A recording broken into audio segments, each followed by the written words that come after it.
literally the day we were about to upload the Andrew Tate podcast, YouTube hit us with a strike randomly. I don't know. It's like they fucking knew, man. Pop it up. So we weren't able to upload all week because we had a strike. That's what happens. They ban you for a week. But this pod was too good to not put out. You know, a lot of people have been saying, don't collab with Andrew Tate. Don't do this. Everyone has their opinions on him. We just do whatever the fuck we want. We've always done that. You guys know that. So we're not gonna really fold to the internet fucking censorship shit. Also, since you guys are already on FULLSEND.com, we're doing our drop in 1 week. Monday, November 28th is the drop, and you guys can browse the entire collection right now on the site. So right now or after the podcast, go around the site, look at all the items. There's a ton of fire shit. This is one of my favorites. But yeah, browse the collection. I'll show you guys some of the shit too. We got some Trump shit, FULLSEND Trump band tee. These are hard. Vintage little Trump tees. This one's good for this podcast. Everything woke turns to shit. We obviously appreciate everyone that supports us by buying merch. We meet you guys all the time in public. Thank you so much. The drop's 1 week from today. Let's get into this fucking podcast.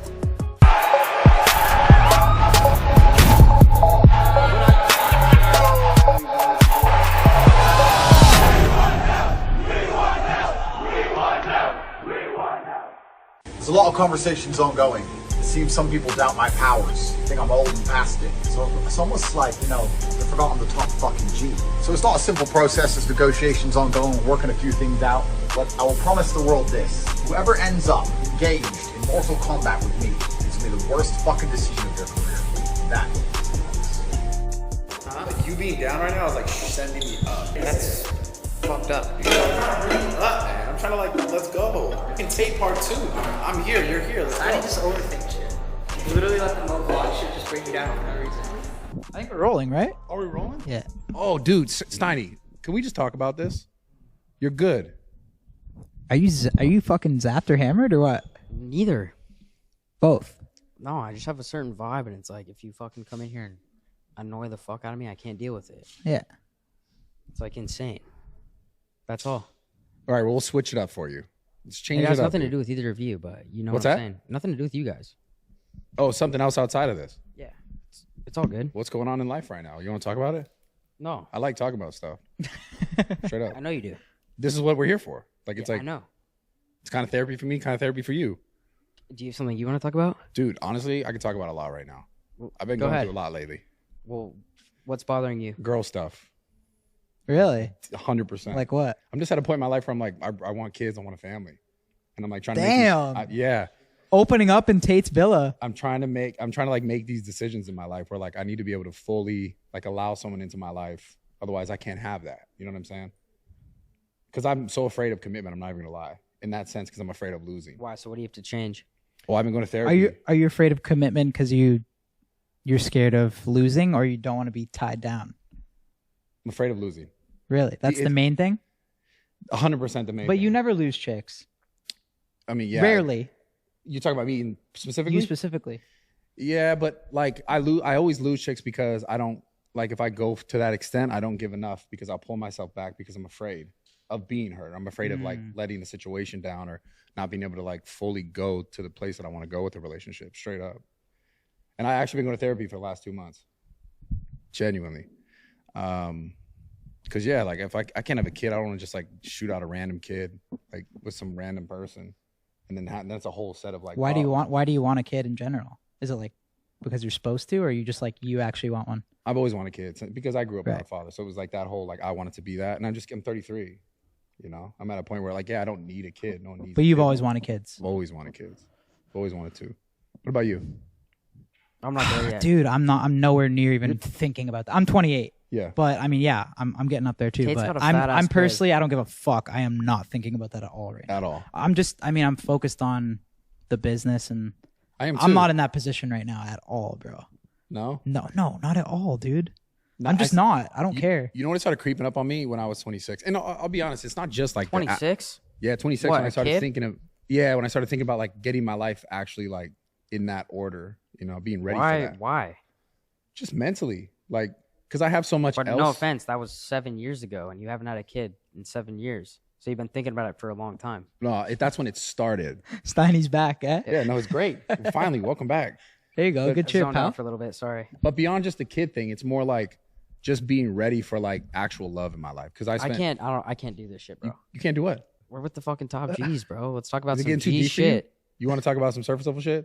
Yeah, no, I don't want to talk about Okay. you having your Let- kid, bro. Oh, okay, that's fine. Have your kid. If you have your kid, I'll be there for him or I her. appreciate that, man. I'll be the godfather. But like, look. The reality is this, man. Self-love. So is that all you've been thinking about this whole trip? No, not the whole trip. No, obviously doing the pod. Think about the pod. But I'm talking about the overarching theme of the thing that I'm explaining right now. is it that hard to have a kid? Like, don't you It's just not about that. It's not about. Bro, no, but I mean, it's like the process is just fucking nutting inside, right? it's not about just having a kid, bro. It's about like picking the right one and being Don't ready you for have? that. Yeah. Like fully ready for that. The point is like, See, for me, it's just like I would just have to be so fucking sure of something before I made that commitment. Like for me, I would agree. I'd be scared to like marriage is yeah, so scary to me because I Well, feel like that's- I'd never want to get divorced. yeah. Like that's my thing. It's like I would never want to get married and then get divorced. Like what's the point of that? Wait, So, but like, that's the other thing. I feel like though. you got to be so fucking sure. That's the And point. I feel like everyone does it now too, just because like they have to do it. I know like a lot of people like It's not even marriage. Back I'm just talking home are about doing the, it too. The thing that I'm talking about is like the overarching theme of like being able to fully love yourself to allow yourself to be in a certain commitment. But why do you talk about having a kid before you talk about having like getting married? No, I'm saying Like you want to have a baby mama or you want to get married? I want both. I mean, I don't necessarily need to be married to have a kid. I want to be able to pick someone that I know that I could have a kid with that would be a good mother for my child.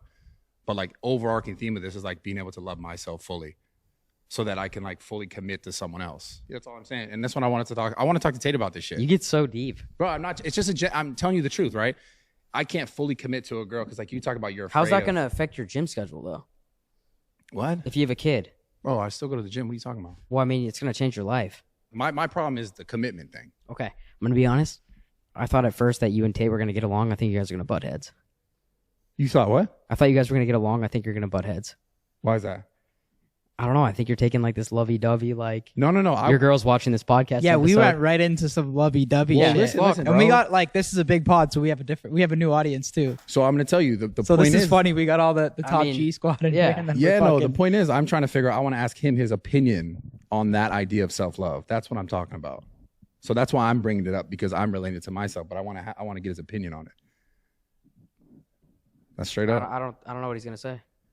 Doesn't seem like a marriage guy or a kid guy right now, but It's not necessarily just about marriage. That's the thing that I'm talking about, right? But I'm relating it to something deeper than that. You too following deep me? for me. Yeah, it's just too deep for me. Too deep? I take it day by day, bro. Like, Damn, even with the Addies, it's too deep? no Addies. Oh, okay. prescription addies don't count for him. Yeah, they don't add. What? All I take is prescription. Do you, Yeah, do that's you what I really mean. struggle with ADHD? Yeah. Oh, okay. Damn. Well, that's good, man. Why? Do you want me to get deep on that?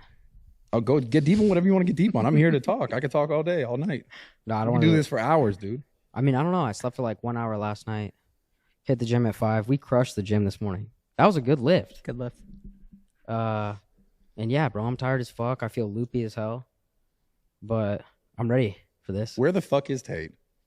I think he's coming. This is like see, you don't get the game, bro. This is such a flex. Like, he's not doing shit. He's in the kitchen. There's a couple girls there. They're having their drinks. It's like a statement. Like, yo, So, you like, come at 10. True. Am I capping? No, it can This make is sense. a So is he statement. like He a knows we're here. rapper? Is this like a rapper thing? 'Cause this is what rappers do. This is what the rappers have done. He says 10 because he knows he wants to come out here at 11. Like, you got to think like that. Like, one day that's Okay. I hear what you're saying. Now tell me the point of that. a flex. What do you mean? For what? I'm more important than your time. For what? To let you know, I know you guys have a big podcast. I know you're big YouTubers, but my time is more valuable than yours. What do you think the point of that is? What do you think the point of that is? A what is he- statement, bro. What does he get out of that? It's just like I think When he you know gets what on I this think? podcast, I want you to say that directly to him, I'm gonna ask him that question. Okay, I want you to ask him that. okay. Is that why you I didn't think come he out was here? just coming. I think they drove all the way out to the desert and they're just on the Yeah, way straight back. up. He's probably There's showering, a fucking dude. party going on in the kitchen. I was Dude, in there. guaranteed They he's invited me showering. in there, and they were like, "Yo, come take a shot." Okay, now you're just capping. Yeah. I think he's probably just showering so he doesn't smell shitty. He's probably in the Wait, desert. they were in the desert. It's fucking 10 p.m., bro. I can't wait till he gets on this pod because that's the first thing I'm gonna ask him now. You just Put it on me. inspire dude. Put it You on me, bro. fucking- Nothing you new are to the me. guy. Make me the bad guy. No, I'm just saying. Nothing new. It was your theory. Nothing fucking new. Dude. Sonny's becoming like the villain on this podcast, huh? He's been the villain. Yeah, I'm the villain. he's like Joker, right? Yeah. You got a cigar? Or he's like Dr. Octopus. Who's that? Dude. Who's that? Oh, Doc Ock. Guy's a bitch. No, Steiny's Green Goblin actually. Do you have a lighter? How many of those you have?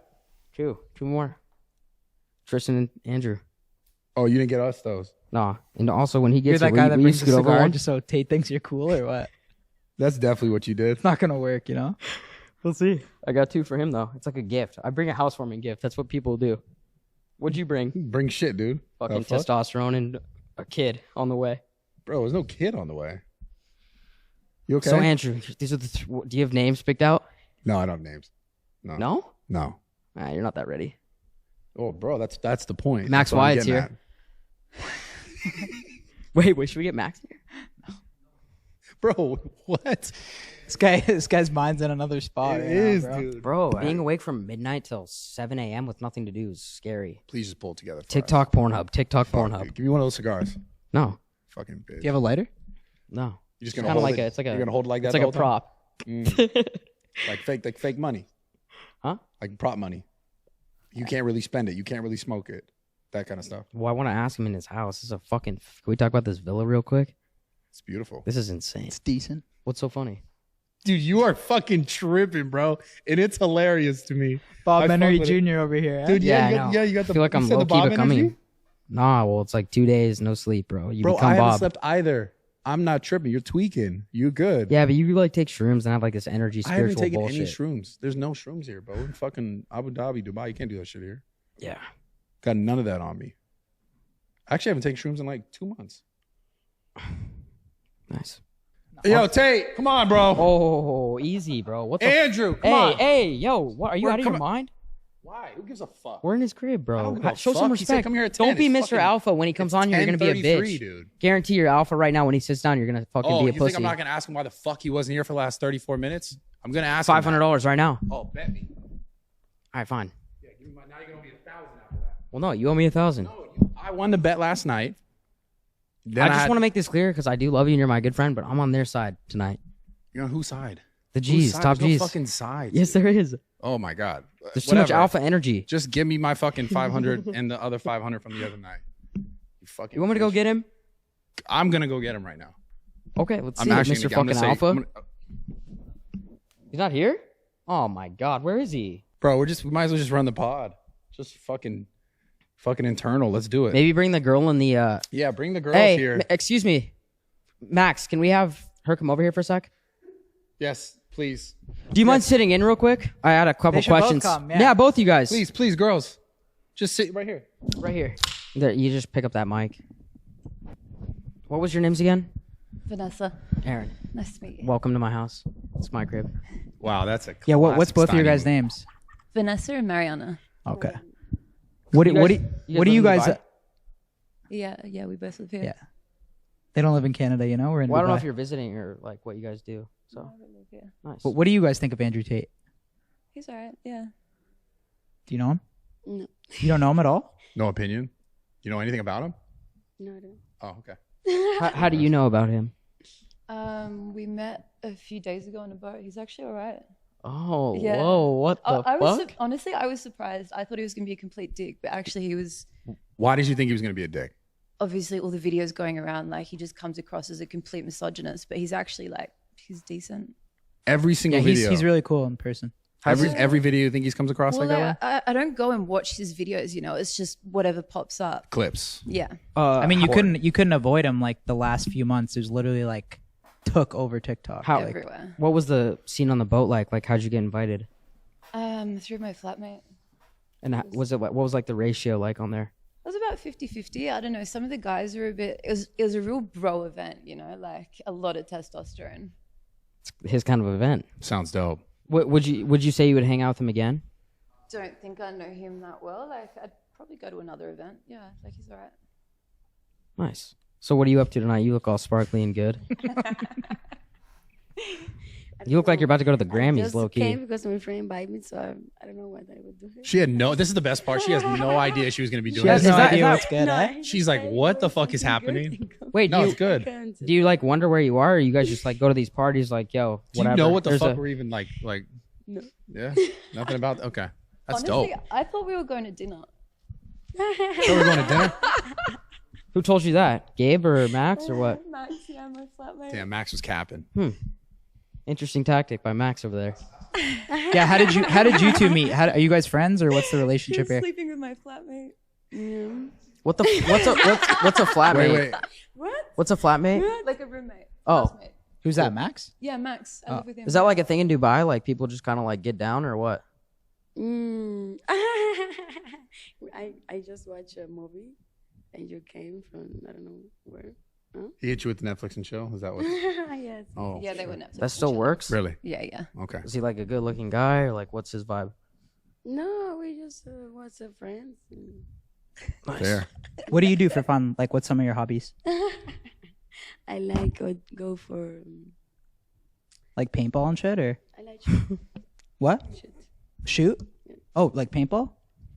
Oh, okay, that's cool. Oh, Kyle, you're such a fucking troll, dude. Paintball's dope. No, I mean I like paintballing. I do too. What about you? I ride horses. That's beautiful. Dude, you're fucking We hilarious. rode camels today. Did you? What's Did you that? like it? I like Yeah. the paintball. It's Yeah, not hot in the yeah, desert, it's though. fun. Fucking, what are you guys It's actually doing? fun. What are you guys doing, dude? What's We're your doing a guys' podcast. You just hitting on these What's chicks. your conversation What the about? fuck? I wanted to. I wanted Come to before we start. I wanted to preface something about the last G8 summit event. Like, what did you think about Russia's statement at the UN?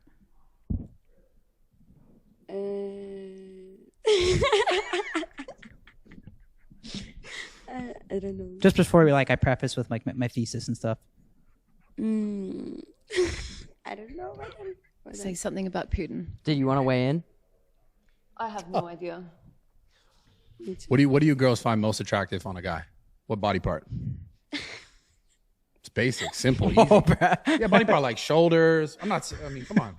Careful. I like height. Brad's I like, like tall what body guys. part do Yeah, you like what's find? your bicep? Like, Yeah, Height. tall, height. Yeah, really, that's it. yeah. What's like too short? Like, are you like a 6 feet above? Well, they have I to like be taller style. than me. That's understandable. Yeah, Style. because I'm quite tall, so they've got to be like at least that much taller. Yeah. But you're right. So Yeah, I you're know, I'm really massive. tall because you're tall. And then she said style. She said she likes style. Yeah, so. Rate his fit. Rate his fit. It's my shirt. But go ahead. That's my tee. No, but what Rate do his you like fit, about the rate his fit? Your laugh is jokes, bro. Yeah. Out of 10. Rate his fit out of 10. My outfit. 8. Thank you. Hey, good. what I'll about I kind of that? looked into his eyes when you said that. Blue eyes, by the way. 7. 7. What the fuck? Nice. How do you do that? I say the truth. You got an 8. You got a 7. It just is Wait, what but it is. why? dude. What's his fucking fit? If you rate that higher than a 7, I know you don't know what you're talking about. No offense. You? Yeah, like 6.5. Yeah, there you go. That's It's all right. good, dude. Get a stylist. Hire a stylist, homeboy. Get a stylist. You want to talk about the fucking borrowed watch that you got what from the Osgod? fuck is that accusation? You want to talk about how you That's an constantly insane like, accusation. this guy constantly That is wears shit that's crazy. not his. That That- watch right there is that guy's watch. You see that guy right there? That's his watch. Okay, just Okay, FYI. funny story. It's not married. No, he just wears other people's watches. I honestly, I have like a travel thing, and I travel with like 10 of them. Yeah. And it couldn't fit in my bag, and I was like, Yo, He's let me now just wear yours. capping completely, all made up. Yeah, completely made up. It's fine though. It's okay. Yeah. Yeah, you also those were also Oh, gifts. these are I fucking think. mine. These are paid for. Yeah, those were also why gifts. you have this? Oh, this? It's a tobacco prop. and That's you a don't- prop. I always have one You of want these. to look like. Wait, what? We were wondering why you didn't light it up. Yeah, we were also. I don't wondering really that. smoke in my house. Usually I smoke outside. Yeah. Okay, I understand. If you guys need to smoke, just do it out back. There's a smoking area. Wow, this is taking a turn. I'm having fun. Yeah, no, I honestly. What's a Wednesday night look like for you No, guys? Because like it's a Wednesday night. style, you know? You for definitely, style, you she need to definitely gets be- wild because I don't know what the hell she's been talking about. But what about you? You know, What? this is like pretty standard for a Wednesday night. You guys go out after this? I don't know. Like, do you guys go out all night or? No. No. Well, I thought we were going out. This is what I'm saying. What like- does fucking Max tell you to He's get you so- guys here? Yeah, what was the hook? How did he get you guys to come? I don't know. He just said, Vanessa, do you want to go out? I was like, yeah, all right, Me sweet. too. Oh, so he thought y'all were good. That's why she's Like, dressed he- like this. I don't know why I'm dressed Yeah, like okay. this. No, he told me I need to wear something like that, but I don't know why. Oh, okay. He said, wear something I think shiny. Something party. You know what I've been wondering? Whatever happened to global warming? Like no one talks about that. Yo, anymore. honestly, that's what I'm thinking. You know when everyone used to talk about like the atmosphere and like don't do aerosol cans, like let's worry about the ozone layer, like whatever happened to that? Yeah, No one talks about it anymore. it's fucked up. It's true. How do you feel about that though? it's something we're all a part of. I just want to know how you feel about that. Like Al Gore's been fucking quiet, Yeah. We've been doing a lot of like Greenpeace stuff. right What or are not? your thoughts on the? we like drive electric cars and shit. I don't know what you guys are about, but Yeah. don't care. Yeah, Don't that's- care Do you, about- do you watch your carbon footprint or no? No. Not at all. Oh, that's not. That's kind of environmentally irresponsible. Yeah, it's definitely irresponsible. Why? What? Why? It's just like not caring about your footprint is kind of just like for all of us. Everyone else I is a problem. know. If I go out with Max, I know it happens. Nothing. It's something like a chill. But No, I'm just saying like if you're not worried about your carbon footprint, then like the world, it's like we all kind of how about the world? the world, yeah. Oh. Everyone else. I don't think she knows what you're talking Oh, about. yeah. Your laugh is so jokes. I love it. Dude, this is Are we still in the ozone? I'm lost right now. I honestly, this is fucking this Sorry. whole pod has been jokes. I was trying to take it deep like Brad, you know? yeah. What would Steiny have to do to like take you guys on a date? What would this guy have to do? Assuming you don't already want to go. Well, she said that you got to be taller already. Well, she's tall, but yeah. What'd you say? So I lose her, but we could maybe do something. Like, what would I have to do to take you out? I don't think so. I go out. Wait, what'd she say? What'd she say? She said, "I don't think so." I go out. Yeah, because it's Oh. not my type. No. No. What about him? Also, it's not my type. No. Yes. She said no to you. Fuck you. fair, What about him? Maybe. What the fuck? That's my shirt. That's my shirt. Well, no, well, That's it's 'cause my we both- shirt. It's because we both like paintballing and shit. Like we connected Yeah, they instantly. connected on the Yeah, paintball that's thing, it. dude. We like. Not everything's a problem, man. Well, that's my tea, but go ahead. I don't think it has to do with the tea, man. I don't think it has to do with the tea.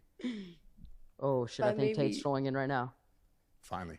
It was lovely having you both on, and I hope you guys come out with us tonight. Let's get fucked up and talk about the ozone layer. and shit, Could you maybe. also just be more careful and like care more about the world because it means a lot to us. Yeah, we care about the world.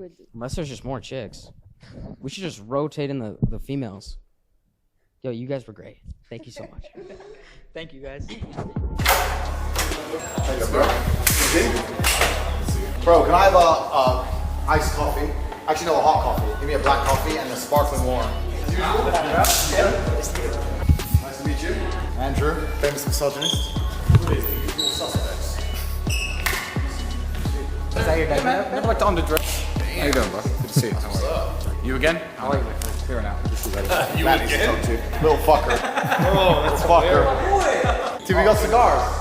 Yeah, I got him. Oh, thank you very much. Is it poisoned or something weird? No, I just like to like when people enter me like or have me come into their homes. I like to give them a gift. All right, I appreciate it This is very like the much. nicest one you could get too. I just want you to know I'm not one of them Americans who think the whole like prank culture shit is funny. Like if there's any kind of pranks involved around, you Americans, because you're classless. You know when they go up to people and like slap each other in the face and go ha ha ha. If anyone touches me on that level, I'm gonna fucking murder. I like so, the deep talk. All right, cool. So there's a joke involved in this. It's not gonna be funny for very long. Do you understand? I'm So a little it's not- I'm a little disgusted that you think so low of No, me. no, Something it's like not that your to fault. You were raised in the. I kind of want to take that back actually. You know what? I'm gonna take it back. It's clean. Promise. Yeah, sure. So I'm convinced now you're a fucking comedian, bro. By the way, I'm gonna call you out right now, Mr. Tardiness. Yo, that's what I'm. No, I was gonna wait for him to grab the mic. Call me out. Well, Steiny was convinced that you Yo, were. shut the fuck up, bro. We got this recorded. Yeah, it was recorded. You said he was in the kitchen. Tate, Steiny was saying that you were purposely just. Yeah, yeah. Where's Georgiana? I need a lighter. Sorry, what? What am I doing wrong? Steiny Bro, was it's- was convinced that you were Yes. just waiting in the kitchen and loafing just to make a statement, like to try to be like, coming in late like a G. yes, Yeah, exactly. Am I wrong? I didn't need to. I came in from the desert in my swim shorts. That's just Same thing. same thing. Yeah. I was in the desert. Hey, how have you been since we last saw you? I've been good. This dude, this is hilarious. Well, bro, already. last time we saw you, And you what took was it, my a few fucking months girl, ago? by the way. Don't remember. What was her name? She meant everything to Don't you, bro. remember. She meant everything to Don't you. remember, She 'cause it didn't mean don't mean shit. shit to Bro. me, G. Don't remember. Didn't mean anything. One man's Honestly, trash. I gave you that so I could focus another on other man's things. treasure. He's still crying and shit. I'm like, bitch, like, who? Yo. Fucking no. Oh my god, this is hilarious to me. Holy shit. Yo, the shisha would be a vibe. On the pod. Shisha. Yeah, fuck it. Dude, this is so funny. When did we link last? How many months ago was that? I think that was 2 months ago in Croatia. Well, it was Yacht Week. I think August. So maybe 3 months ago. No. We watched it in July. I did a different boat in August. I see the lighter. Do you mind? What is what's changed since then? Like when we Well, a saw lot, you no? last, this was your, I think we got you, I think it's the most viewed Tate podcast on YouTube is ours. Is it? How many? Full-Send How pod- many is it? It's like almost 10 mil. It's more I've than done more than that, bro. On YouTube? Yeah. Which one? My grilling's 11 point something.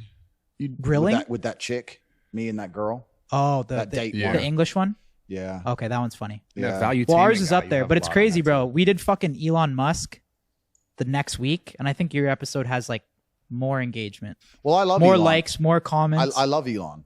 yeah, he's You know, dope. What do you love about He's top E, but I'm top G, so is what it is. But he's saving the world. He's doing his thing. I'm a fan of Elon. He's buying Twitter. I think they're forcing him to now, but that's a good thing. Imagine me back on Twitter, bro. If I'm gonna tear him up, they ain't ready for me. They ain't ready for me. You use with your thumb. Steiny. Come on, bro. Steiny. Roll it from the side. Roll the side of it. The side of the actual light. Roll it. There you go. There you go. But back then, you were like, I feel like we got you at your fucking highest point, and then shortly after, all the cancellation shit happened. He's not gonna like the now highest it's point like thing. I'm This already is knowing now my- it's like this your is- top I fucking knew This it. is villain. this is my highest point.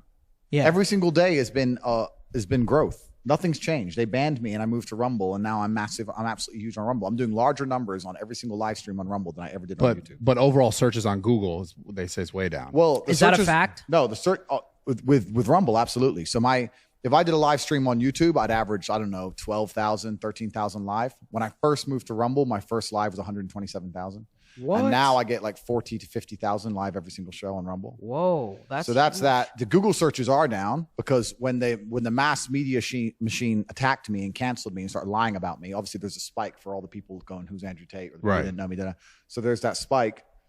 But overall, it's a trend. I'm around the same place as I was when I interviewed with you. I haven't seen any tangible. I don't know if difference. you know this, but do you know how many people have joined Rumble since you've been on the platform? Well, I don't want to sit here and take all the credit, but I'm going to. Even though I don't want to, because sometimes as a man you have to do stuff you don't want to do, right? But I did know it. That's just part of being a man. You're fucking. You just got to get up You're and hilarious, take all dude. the credit. I'm so happy to have Tate Part 2 on the This pod. is great. Let's go, baby. I got so many questions. Go ahead though. But before I got banned, I never heard the concept or the idea or the conceptualization of someone saying, if I get banned, I'll just move to Rumble. I never heard anyone say that. And then after my ban, I've heard it about 50 times. True. Everyone's saying, oh, well, Tate, they banned Tate and he's bigger than ever. So no one's afraid of being canceled anymore. Part of that is absolutely massive credit to Rumble and the platform and the CEO because they're visionaries. But also it's me showing the world that even if they come at you with the hardest cancellation method, they came at me like they came at Trump. They came at with everything. But I think with yours, and in my opinion too, because I'm watching everything. When I mean, there's always been problems and an issue with free speech on social media, but I think your situation to me that was the game changer That was for one me. of a kind, though, That 'cause- was like Yeah. after that I was like, all right, yo, they made a statement. Like now it's different. Anyone can be deleted. Like we don't have free speech. Yeah. So I think what happened to Tate was that was the shift. Yeah. I got to ask you, did you know, kind of along what you're talking about, Kyle, but did you know, like before you got into all this, that the clip thing was the nature that was going to propel you, like the TikTok, making the clips, like, because you didn't actually have social media. Like you weren't like on TikTok posting. He was on the TikToks. gram. He wasn't really on the gram. Like his content was like crazy explosive on The TikTok. IG was just to You probably had get an DMs from girls. But and were shit, you right? like aware that TikTok was going to be that thing that was going to explode you to that level? Because we just talked about now you're off of it, and that's what I'm saying. Your case is unique because you are a person that, like, even prior to like your popularity on Instagram or those other platforms, you had popularity amassed from your audience that was like sharing your content. So that's unique. It's not like a regular person who got canceled and they're like, well, now I'm gonna go to Rumble. You already had visibility because I see you every time I open up TikTok just because people are using your content. So was that a part of your plan? Yeah, I'm a decentralized brand, right? So even thanks. And tell the shisha guy to bring it. The even though sheesh we're would be recording. clutch. The sheesh man. Is that his only role? Shisha man. Yeah, he comes here every night and he makes shisha. Bro, that'd make the pod. Yeah. That's dope. So yeah, I'm kind of decentralized now. You can't ban the idea, right? Yeah. And they've made a martyr of me. We attacked absolutely every platform. When we put together our plan, it wasn't just a matter of attacking TikTok, although it's been super effective. We attacked every single platform. We did it professionally. We did it completely and utterly and compendiously, and we did very, very well. But yeah, they tried to ban me or my accounts, but it made absolutely zero difference. Yeah, I anything. noticed that. You're right. Most people are not in that scenario. there's been a lot of marketing studies and a lot of people who have done podcasts now who are talking about the TATE method and how I did it and saying that they're going to replicate it, etc. But no one can truly, I don't think, replicate what we did because one, they don't understand the secrets of it. And two, even the surface level things, which are I'm open to talk about. I can produce a lot of content and I can do it by being an interesting person who just talks. And that makes me in a unique position in social media, right? So like if you look at, because Mr. Beast actually, Mr. Beast just said that. Mr. Beast did a part on me and he said, yeah, you can do a podcast, you chop it up, then he's all right, it's cool. The reason in my business philosophy and my life philosophy is that efficiency wins, right? If I had to get in a fight in a boxing match, and I had to box someone, I had to be as efficient as possible. Yeah. In the Kung Fu movies, when you see a guy doing a backflip to dodge a punch, the reason you don't do that is because it takes more energy to do a backflip than it does to throw a punch. So you're going to lose in the long run, right? You have to be as efficient as possible. For me to get 10 million views, I have to sit down and tell the truth. For him to get 10 million views, he needs to build a house and get fucking this and money and da-da.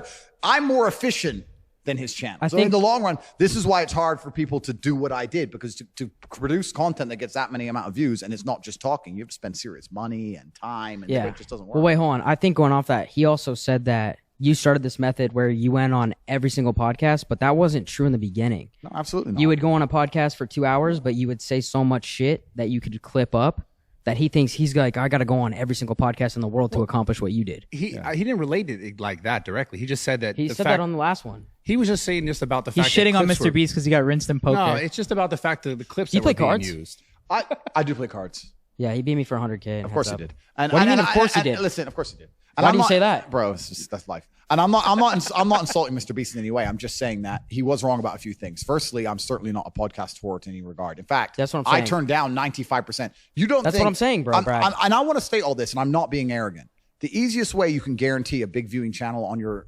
YouTube right now is to get me on it. Number one guarantee. Do you think every single YouTuber on the planet hasn't tried to get me on their Who have pod? you turned down? All of that. Name, I don't even know who these people Who's are. big people you've turned down? There's people the big people who I said no to primarily is probably because of location. I want to do them in person. I don't want to do it over Zoom, etc. But I get maybe 50 podcast requests a day from fuck knows who. So I'm not Mr. Podcast. Have you ever charged to go on one though? No, I don't charge people. I allow you all to enjoy the monetization of the millions of people I'll bring you for free because I'm a charitable man. I'm very generous and nice. My house is big enough. Yeah, So that's the first thing he's wrong about. And secondly, you have to sit there in that podcast and you have to give 2 hours of fire. You have to give genuine value. And that means you have to live a life worth living and you have to have interesting stories and struggle and blah, blah, blah. And that's the hard part, right? That's the real part behind it. Let's talk about value then. Why do you think, because you're also at the perfect time, perfect like place and everything too, as far as like this kind of content being sought after, like clips and like content, long format content, speaking content hasn't always been the popular content on the internet. Like it went through phases of like, pranks and it's kind of like family channel stuff. I talk about YouTube specifically, but now it's come to a place where this is like the most not important. I mean, I think it's the most important content, but it's also becoming the most popular content. Podcasts are getting clipped everywhere. It's now. insane. So you hit right timing as well. Correct. Yeah. And everyone has ADHD now. I think the world genuinely, I think everybody suffers with their attention span.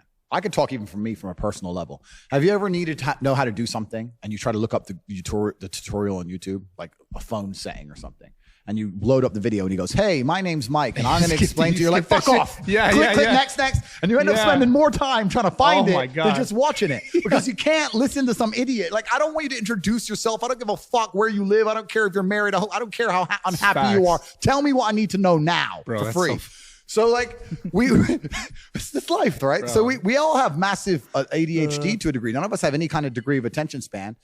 TikTok, I think, as a social media, the algorithm is exceptionally smart. Like I said, if I were to tell the secrets of how I've done what I've done, me and my team inside the war room, it's worth billions of dollars. So I'm not going to. But in terms of the way that all the algorithms work, TikTok's algorithm is certainly the most intelligent. It's the most intelligent, but it prioritizes and it incentivizes people to just have very low attention spans. And I think as that continues, nobody's going to sit and watch long format content anymore. Yeah. It's just the way social media is changing. The world's getting faster and faster and everything has to happen quick. That's all we care about. And even me, man, people say, do you read books? I say, I can't. They're like, why? It's too slow. I'll try. Okay. And once upon a time, no, fuck, this takes forever. Oh, the sheesh is here, baby. Do you think the clip content is also part of the reason why, like, and make us one more, please, bro. What flavor is this?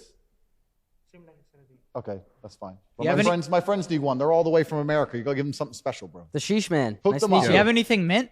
Which one you like? Anything mint? Like a hybrid? Two more. One for the big guy because he gets mad. He gets really mad. He's huge. Yes, Don't bad piss guy. him off. Yeah. And then the little Yeah. guy, he doesn't matter, but hit Kyle up. Yes, already. Yo.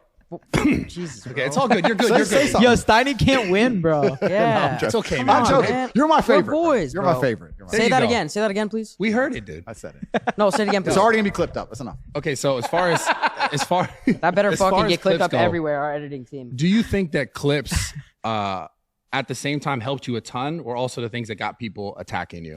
Well, yeah, because people are trying to get views, right? And you get views with sensationalism. So, of course, people were finding the most sensationalist or the most controversial things I've ever said, Yeah. and then weaponizing them to get as many views as possible. So, of course, that was definitely part of me being labeled a misogynist, et cetera, et cetera. But I'm not negative about anything that happened. In fact, getting banned or canceled was absolutely the best thing that's ever happened to me.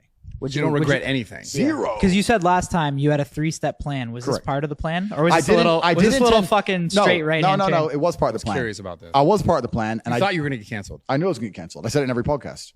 I knew it was going to get canceled. I didn't expect to get canceled as hard as I was canceled. They came at me harder than I expected. I thought they'll just be like One platform. delete, or not even that, or just delete my social medias. But they didn't just delete my social medias. They came for me everywhere. Can you walk us through like what? How did you find out about it first? Like, what was the first thing that happened? Facebook or Instagram? Did you know it was coming too? I 100% knew it was coming. So here's how cancellation works, man. Someone on Instagram made that. Wait, fucking were post, you bummed right? at all when you hear this, or you're just like, fuck it, today's the day? bro. If I'm from the streets, think I give a fuck about an Instagram page? Think I can go pussy? But I Don't mean, care. business wise and like that. Business, bro. Rumble came in with the bag or what? I already had a bag. I had a very big bag before all that.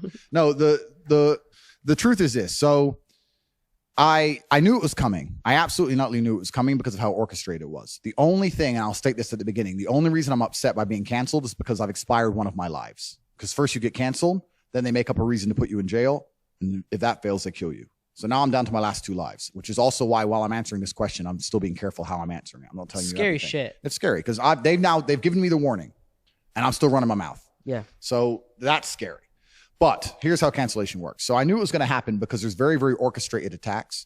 So NGOs and charities and all these other non-profit organizations, which of course are profited by the government for whatever reason, you can go down the conspiracy theory hole, or it's not even conspiracy theory. You can go down and talk about how foreign policy works, how we install a charity in a foreign country and that charity supports a particular political opponent, and that's how we control all the world, right? So all these NGOs, which are non-government organizations, are controlled by the government. NGOs and charities start hitting me in sync. So I went to bed one night. Every single night before I go to bed, I get a report on all my media and everything. That I went to bed one night, I was not in any news articles. I went to sleep at maybe midnight Bucharest time. I woke up at 10 a.m. and I was in about 150 news publications saying I'm a misogynist with basically the same article rewritten, the same words, slightly different order, slightly different picture, the same day. Bang, misogynist. 150 articles from Australia to Norway to America to England, everywhere. Same day. Then they hit me with the LGBTQ thing. At like 25 or 30 of the largest LGBTQ. What was that? What was that for? Saying I'm dangerous to women and I'm dangerous and that I'm intolerant in general, so I must be intolerant of them, even though I never said anything homophobic on a podcast. Well, you said you wouldn't give CPR to a male.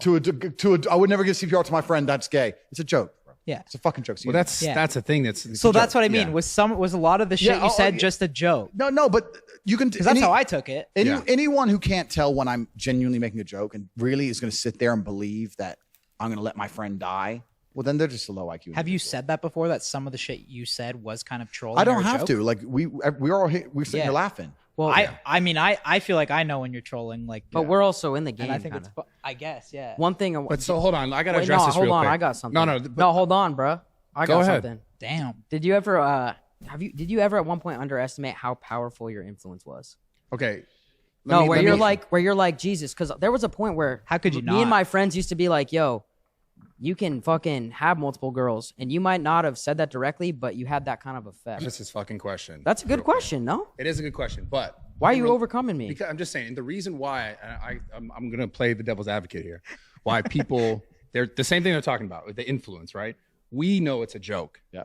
But the people that they're saying who don't know it is a joke, and why they're trying to protect them are the younger kids who Correct. can't decipher. Correct. And I'm a professional, and as a professional, I accept the reality of scenarios. I don't get emotional about them, even if they happen to me. So there is some, I'll sit and say, yes, there is some valid argument for the cancellation, and I'll accept it. It's none of the reasons they've told me I was canceled. But the reason I don't think those valid arguments, the reason I don't respect those valid arguments is because of how orchestrated it was when they actually attacked me. If they were to sit there and say, Andrew is a person who's lived a very unique life and he's had a very difficult experience and he understands the nuances of certain situations, and perhaps young male impressionable minds don't completely understand the delicacies of what he's saying, and it's going to teach young men to be less empathetic and perhaps adopt attitudes which are not inclusive, I'd get that and say, you know what, yes, I'll have to sit here. I can't sit here and lie and say that a 14-year-old won't misunderstand my content. Sure. My rebuttal is that a 14-year-old will misunderstand anybody's content.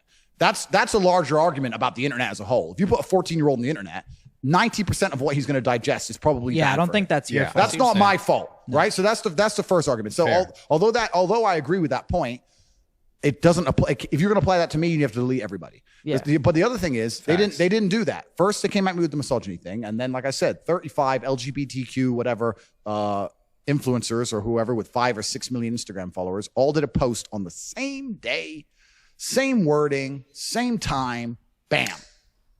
So there's someone above these people saying, we have to paint a picture that he's so evil they accept the cancellation. First, that's what they do. They have to paint you as evil, then they cancel you, and then they continue the evil painting once you don't have a voice. And the idea is that everyone believes you're evil and you're dead and you're gone. That's what they're trying to do.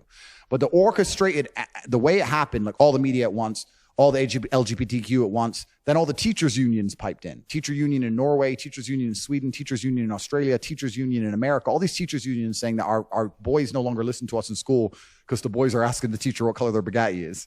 And then it's Andrew Tate's fault. So then all the teachers' unions in sync, same day, bang.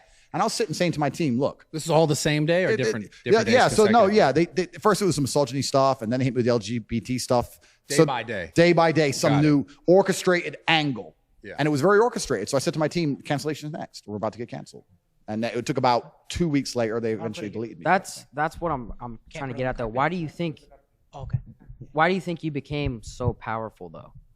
In terms of like this, what really got you to that? Well, I can tell you why they're scared of me, which kind of answers the question. Is it because you were willing to say what people were thinking, but they didn't want to say, or? Yeah, well, I'm not magical, right? I didn't put a spell on the world. I've been saying things that people have, to a degree, semi-agreed with or been thinking for a very long time and couldn't say. Yeah. And I came along and said, water is wet, and became the most famous man on the planet. By saying things that a lot of men go, yeah, well, yeah, well, yeah, well, yeah. I'm not saying everybody agrees with everything I say, of course. But if they didn't agree with anything I said, then I wouldn't have got anywhere, right? Right. So that's part of it. The reason I think they saw me as such a threat is because of the influence I had over the number one demographic they want to keep control over, which is the military-age males, the young males. That's the number one most scary demographic for a government.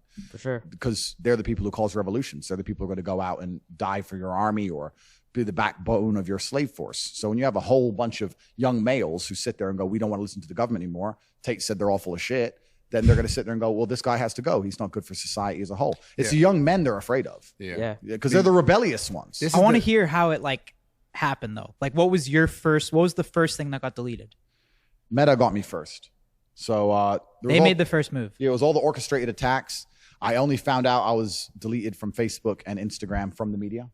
So after they deleted me, I don't know if it was instantly. It seemed pretty instant. Maybe it was in the first same 15 minutes because I was on Instagram. It was fine. Put my phone down, whatever. And then I started getting sent articles. Meta bans Andrew Tate. So they did a press release to the media and told them that I'm banned. Does it bother you that no one comes to your aid? Or were you expecting anybody to be like, have your back? Well, that's a different question because actually the banning taught me a bunch about who's actually true to themselves and who's true about free speech and who's a clout chasing piece of shit. Did anybody stand out and come to your aid or like be like? Yeah, I was surprised by people on both sides. Like I had people whose names I won't say who called me on the day and was like, "This is some bullshit, Tate. This is garbage." Da da da. Patrick Bet David was a G, solid. He goes, "Where are you?" I said, "I'm in Spain. I'm working." He said, "I'm there tomorrow." Boom. Like he was a G. Like we had a whole bunch of people like that, and then also you had the cucks and the cowards. Yeah. Like Logan and his boyfriend who were cool with me until I got canceled, and then instantly because they're afraid of being canceled. When you say did a 180. How were they cool with you? When you say they're cool with you, what? We were going back and forth. We had a little bit going back and forth. We followed each other on Instagram. I promised to buy Logan a Bugatti on my show. He was saying we got out of that. Yeah, we got out of that. Yeah, we were going back and forth, and it was all kind of cool. There was no animosity between us. But they were like, were they inviting you places? Like, what was the deal? Yeah. So That's how you know that they were cool with you because they're telling you what? Because they were doing episodes on me. What's their thing where they talk about the internet? They have a show where they talk about the internet. No, there's another one, like a vlog one. The Night Shift? I don't know. They had some show. I don't watch these things, right? I just get sent them. So they were talking about us, and it was in a semi-positive way, and we were replying. We were going back and forth. So I knew there was no animosity. There was no insults. It was pretty cool back and forth. But the second I got canceled, they came out, he's dangerous, his rhetoric is dangerous, and just completely cucked out for the establishment. And I know, and the reason I think that is because as an intelligent individual, as a professional, when I sit there and understand that someone above these media organizations have given them a directive that they have to enforce upon the populace, what they're also going to do is sit there and go, okay, who does Andrew speak to? Who's his audience? 16 to 25-year-old males. Who's our talking point to that audience? Logan Paul. He's in our pocket. He's an agent of the Matrix. So I don't think you have the same audience as Logan Paul. Wait. No, but they think that. My audience is different, but they'll sit there and go, we have to make everyone think Andrew Tate is bad. The young men like Andrew Tate. Who do the young men listen to? Logan Paul. So make Logan Paul say bad shit. Brad, we said that. Yeah, but we said that we thought that Logan had to do that. Of course he did. Well, hold on, but you think someone actually told Logan, "Hey, fuck yes, this is what you need to do." Fuck yes. Yeah, I think so too. Straightforward. I don't think it was YouTube. I think it could have been his management. His manager, YouTube, fucking who knows who. But maybe even himself. Maybe he's like, "Yo, I endorse Tate. I gotta backtrack." Do you take that shit personal, or you're just like? I don't take it personally because I don't know the guy personally. I don't take it personally, but I do have a dislike, just as on a personal level in general, for cowardice. Hypocrisy, switching up on people. That's just not how I roll with my team. If I was cool with you guys and you all got canceled, there wouldn't be a fucking split second where I'd go, well, they've just been canceled and I might get canceled. Just, you're a bitch. Just who cares? You're my boy. And even if you're not my boys, if I like somebody, I like somebody. If I don't, I don't. The way he 180'd, and it was a true 180, because you don't go from semi-cool with someone to sitting there saying his rhetoric is hateful. Yeah. He's sitting there. We're wondering why. Who gave you this directive? And why did they even have to say anything? Because that's what me and Brad are saying. Is why didn't they just stay affiliated? Right? Why didn't they just stay quiet? Because I think the Matrix, guys, I'm telling you why. Let's all be professionals here. Let's be smart. The Matrix has decided to character assassinate me. They have gotten all of their media establishments, all of their bullets. They fired every fucking bullet at me. Do you think they're not going to sit there and go, what other bullets do we have in the chamber? Who's his primary audience? These guys. Which cuck do we have who obeys every word we say, who also is somehow listened to by some of his guys? Logan. Go to a podcast. Andrew's bad. Whether it was YouTube, whether it was his manager, whether it was his boyfriend, fuck knows who. Someone sat there and said, do this. And they sat there for 2 hours saying, Andrew's so evil. Like a bunch of pussies because they were told to. Yeah. We talked about it on our shit. I was very surprised. You don't think he just wanted to just do it for fucking views? Nah, definitely not for views. No way. There's not for views. No. He didn't want to mention my name at all. He doesn't like saying my name because everyone just writes underneath it, topg, you're a bitch. To be fair, the worst part was just the fact that he had his own thing that he went through and then say this person doesn't deserve a second chance. That's the worst part. Yeah, but so he did it. And there's also a massive fear of him being canceled also. He got canceled and cried his eyes out on TV. To him, that was the most traumatic experience of his life. Yep. And when someone comes there and says, Tate's just been canceled, they might cancel you. You better fucking do this, Mr. Logan. Sure. He sits there and sells a soul. And what's interesting is this. PTSD? Yeah, PTSD. I'm not expecting him to... I can't believe they canceled me. That was a hard time for him. He ain't had a hard life like me. That was fucked. He ain't had a hard life like me. But the truth is this. I'm not expecting him to agree with everything I said. Jake said, look, I don't fuck with everything Tate says, but free speech is free speech. Yep. If you're a full-grown man and you don't advocate for free speech, there's something wrong with you. Because then you don't understand history very well, and you understand that the first step of tyranny is to shut up free speech. You have to get one side of the story only and destroy all opposing viewpoints, and tyranny is next. So I don't give a fuck if he agrees with what I say or not. I don't care if he even likes me. For him to sit there and say, I think free speech is bad, just makes him look like a dumbass. And if you look at the comments on his video, comments on his video. Everyone ripped him to pieces. A lot of backlash. Yeah, because everyone knows he's full of shit. Yeah. So that's what I'm saying. It taught me a lot. It also, there's some other people, I won't say their names because I don't want to make more beef, but there were some other people I was talking to who were cool, super famous, and I was going to do their show, and they totally wanted me on the show. And then I got canceled, and they instantly shit themselves. And that went both ways. I was speaking to Patrick. How long ago was that? No, I was speaking to Patrick Bet-David in the uprun to getting canceled. Got canceled. He said, don't care. We're doing it. Yeah. And I was like, whoa, gangster. Other people were like, oh, you got canceled, and shit themselves and pussied out, which also shows me a lot. I'm not going to say their names. I'm not going to call them out, but they know who they are, and I know who they are. But what about Pierce Morgan you just did? Piers is And separate, by the man. way, I Piers just is- want to say real quick that I think it's bullshit, and I thought you did really well in there. They just argue. They interrupt. Yeah. to get I think the main clips. thing with Logan too, that when he took it too far, was what he said is that if other creators collab with them and give Tate a platform, like that's not okay. Yeah, don't give Tate a platform. Don't make the Tate brothers more famous than the Paul brothers. He was a bit jealous, but he definitely got told to do what he was done. What do you he think did. about, like, I think you started maybe a domino effect because we saw Kanye just bought a private platform. You see that? Yeah, I did. Yeah. Parlor. You think He bought that's all a Parler. game where he acts out to kind of like follow? Oh, you don't have to act out to move platform. I think that there is a lot of pressure behind the dam, and this is another thing I want to make public. I want to make clear to the world. I don't have beef with the social media companies. I don't have beef with Susan and YouTube. I don't have beef with Meta and Zuck. I don't give a fuck, right? I don't have personal beef with these people, and I'm not even mad at them for banning me. Sure. Right? But I do think, and like I said, I talk about things from a non-emotional standpoint, from a professional standpoint. I do think they made a mistake. And I'm not saying that because it's me. I'm not saying that because I want to get back on. I'm saying that because when you do something like they've done, like the mass cancellation of me, it's very, very important that you do not come across as tyrannical. You have to be seen to be fair and non-biased. And everyone for a long time knew that wasn't the case. And banning me added more fuel to the fire, added more pressure to the dam. The water behind the dam is these people are not fair. They control all the information. They're not non-biased. They're actually extremely biased. They're tyrannical. And what happens is when you have a lot of pressure behind a dam, it takes a very small crack for the whole thing to explode.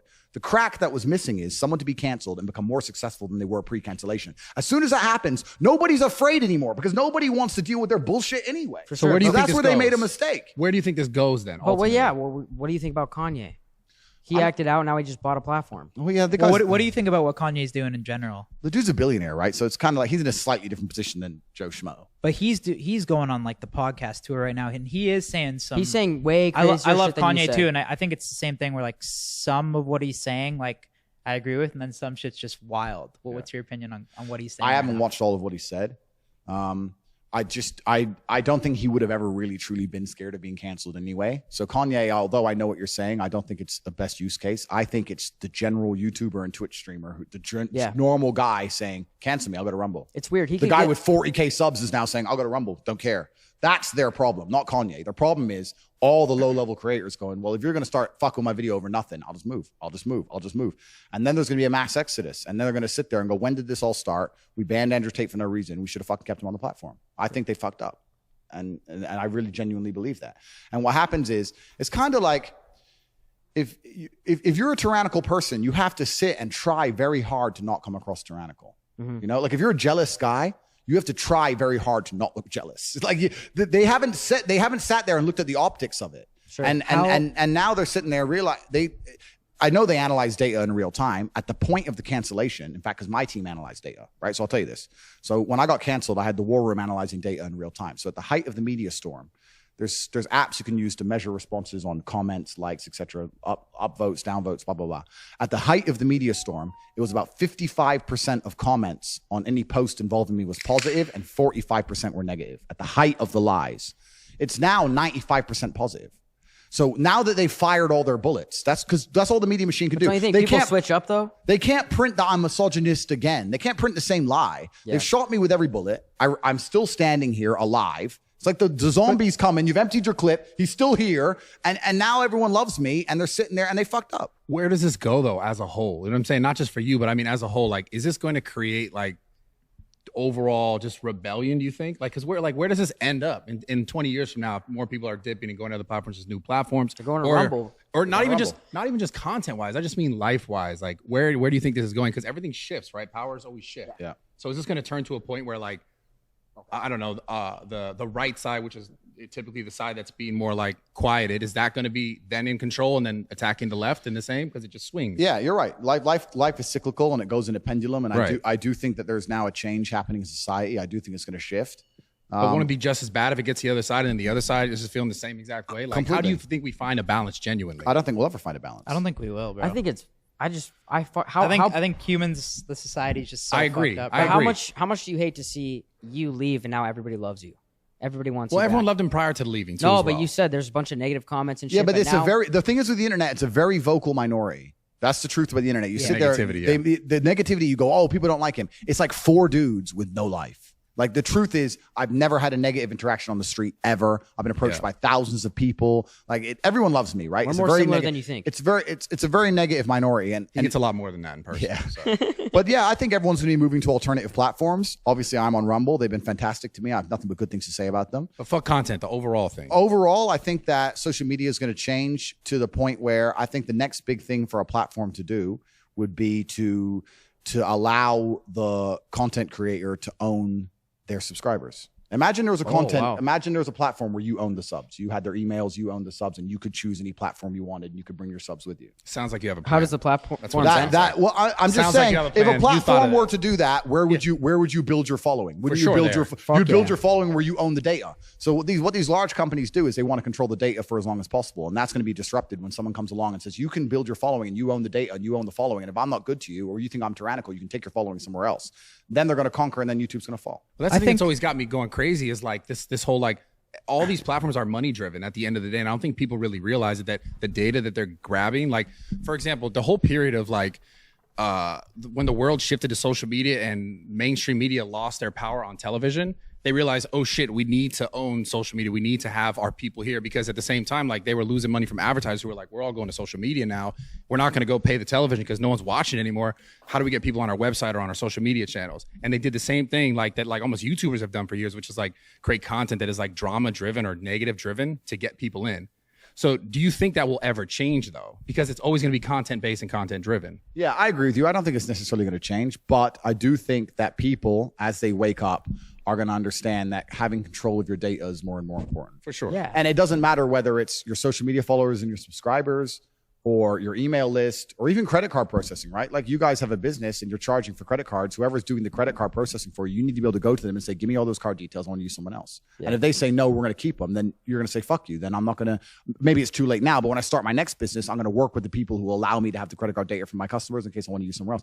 We're going to start getting our data back, and that's going to take their power away, because anything that's free for us to use on the internet isn't free. We're giving them our data in payment. That's what we're doing. I believe we're paying this is for why- it with Yeah, data. at what point though, you know what I'm wondering too, and I think what Rumble's doing is great. Obviously, Steve, our guy who got deleted as well for no reason, no strikes at all, just completely deleted. He's on Rumble, Love which Steve. is great, and he's uploading soon. But at what point does the agenda start?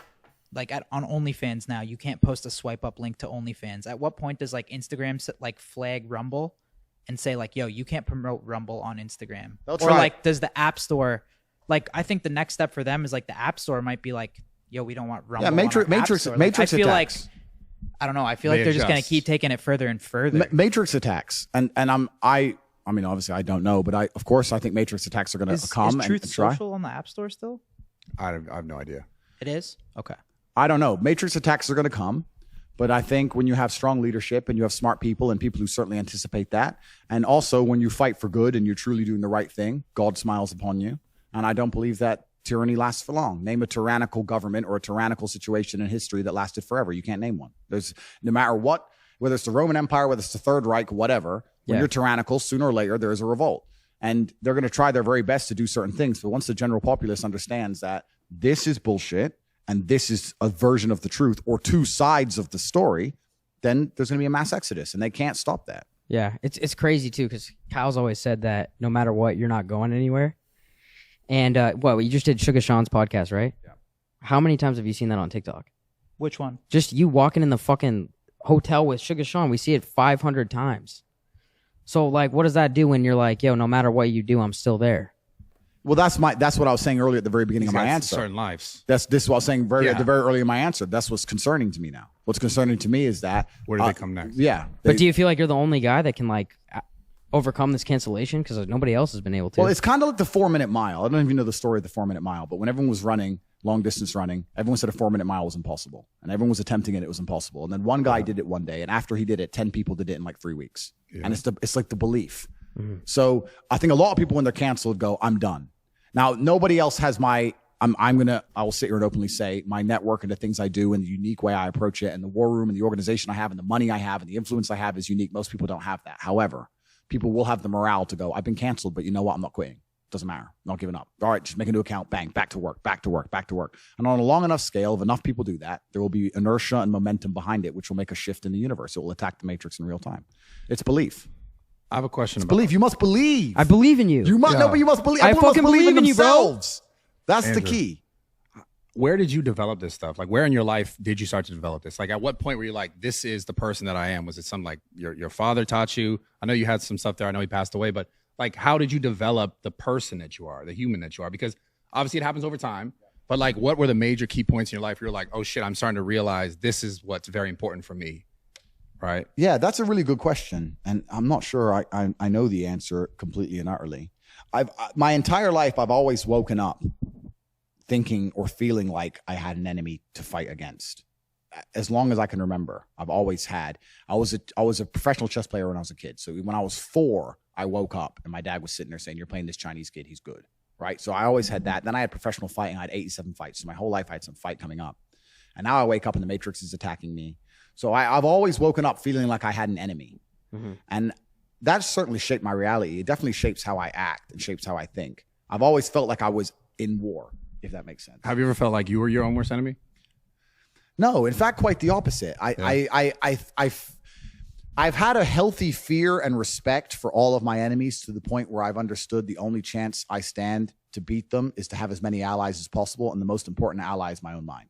Yeah. I have enough people who dislike me that I don't have the luxury of doubting myself. So even at the height of the cancellation, right, when they were coming at me with everything, and I haven't even told you some of the stuff they come at me with, I'm about to tell you, and it's a lot more scary than getting deleted from Instagram.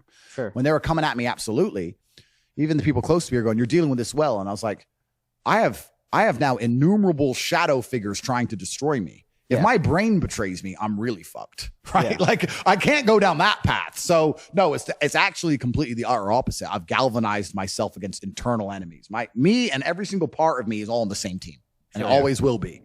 And I think that's because, like I said, my whole life I was battling against something and someone else.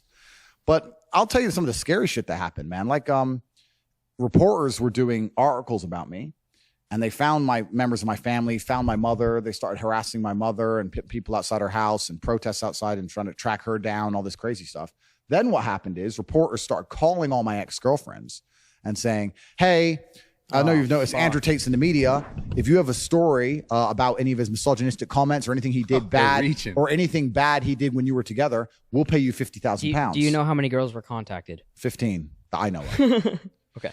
So, but the point is this, that's effectively a bribe. Yeah. Do you have a bad story about Andrew, 50 G's? Right. That's effectively a bribe. Yeah. And the fact that this is actually Matrix, this is testament to what a nice fucking guy I am. Because if you were to get the average man and say, "We'll take your last 15 girls you fucked and offer them 50 grand to say something bad about you," most dudes are going to have a couple chicks say something bad. None of them turned on me. Not a single one. They all text me saying, "This reporter's trying this. Rolling Stone's trying this. Turned on the Daily Mail's trying this." They all just found my number and told me and just said, "Look, they're trying this, da-da-da." They all told me, luckily. 15? 15. But this is what's genuinely truly crazy. They've somehow tried to convince the world that I'm the face of misogyny and I'm somehow dangerous to women. There's not a single woman, not one, who's come forward. Name the woman who's come forward saying I victimized her. Name one. I don't know. There's not a single woman saying anything bad about me. I agree There's a lot with of you. shit said about you. But I was wait. curious. Like, there's no actual besides It's the all clips and there's nothing. like they talked about you got like raided or some shit. Yeah, we can talk about that. Like, what was that something that actually happened? Yeah, so I effectively got my house, and I do actually think this was a large part of my cancellation. I don't think I would have got canceled if it wasn't for these rumors of human trafficking and shit. But Because then they start really looking at you. I got short shorts on the podcast. Sorry, guys, I was in the desert. I normally wear short shorts too. Yeah. But yeah, so I effectively got swatted, but it was a very unusual scenario and an unusual situation. And now I'm looking back with my chess playing mind. I think that was part of the whole plan from the beginning. Yeah. Somebody was having a conversation with someone close to me, said they'd come out to visit, cool, whatever, came out to visit, hang around the house. Everything was fine, chilled, no problems at all, left, no problems at all, then said they were kidnapped. Like, it doesn't make any sense. And then the police, obviously, I have respect for the police force. I'd hate to live in a country where you call the police saying that someone's kidnapped, they don't respond. Of course they respond. They come and check. Yeah. You got swatted, right? A fake call. Yeah. The story was that her boyfriend found out she was there and he thought she was. I heard these different versions of the story, but the truth is the police came, saw the CCTV, saw that she came and left. She went and got pizza. She went and got Uber. This is bullshit. Threw it out. But it doesn't matter. They ignore the fact that it's thrown out. They run with it, right? Yeah. His house was raided for human trafficking. That's all they say on repeat, on repeat, on repeat. And I'm thinking that was orchestrated. Someone sent her to do that to begin the attempted downfall But you're attack. past that, right? It's all over now because it was never a thing anyway. But I wasn't even arrested. I was taken to the police station in question for an hour. They went to the CCTV and I went home same night. The one thing I do want to ask you is, do you ever fear that cancellation is gonna go above social media? Like, let's say, like what, like this? That's what he was talking about earlier. No, but I'm saying no. But this is the cancellation. No, but I'm bro. saying like a restaurant or a state's gonna say, "Yo, you're not welcome here." A restaurant can get fucked. So but I'm saying, like, you know what I mean? Like, if they're like, "Yo, we've talked about it. We don't want you to visit here." If Dubai did that, I'd be upset because I love Dubai.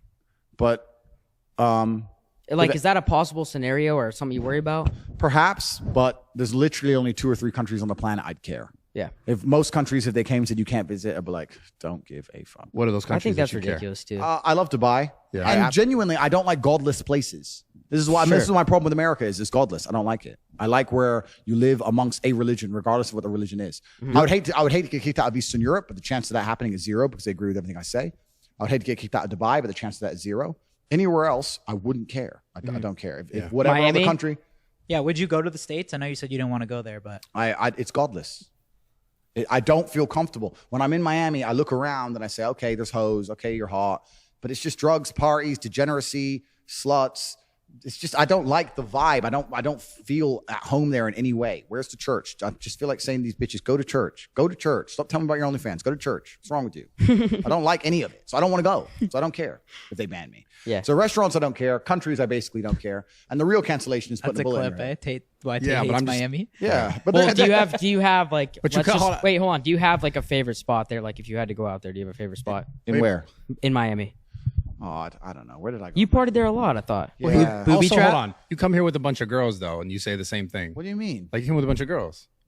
It's not Yeah, true. why are you calling him out like Oh, that? they're on camera.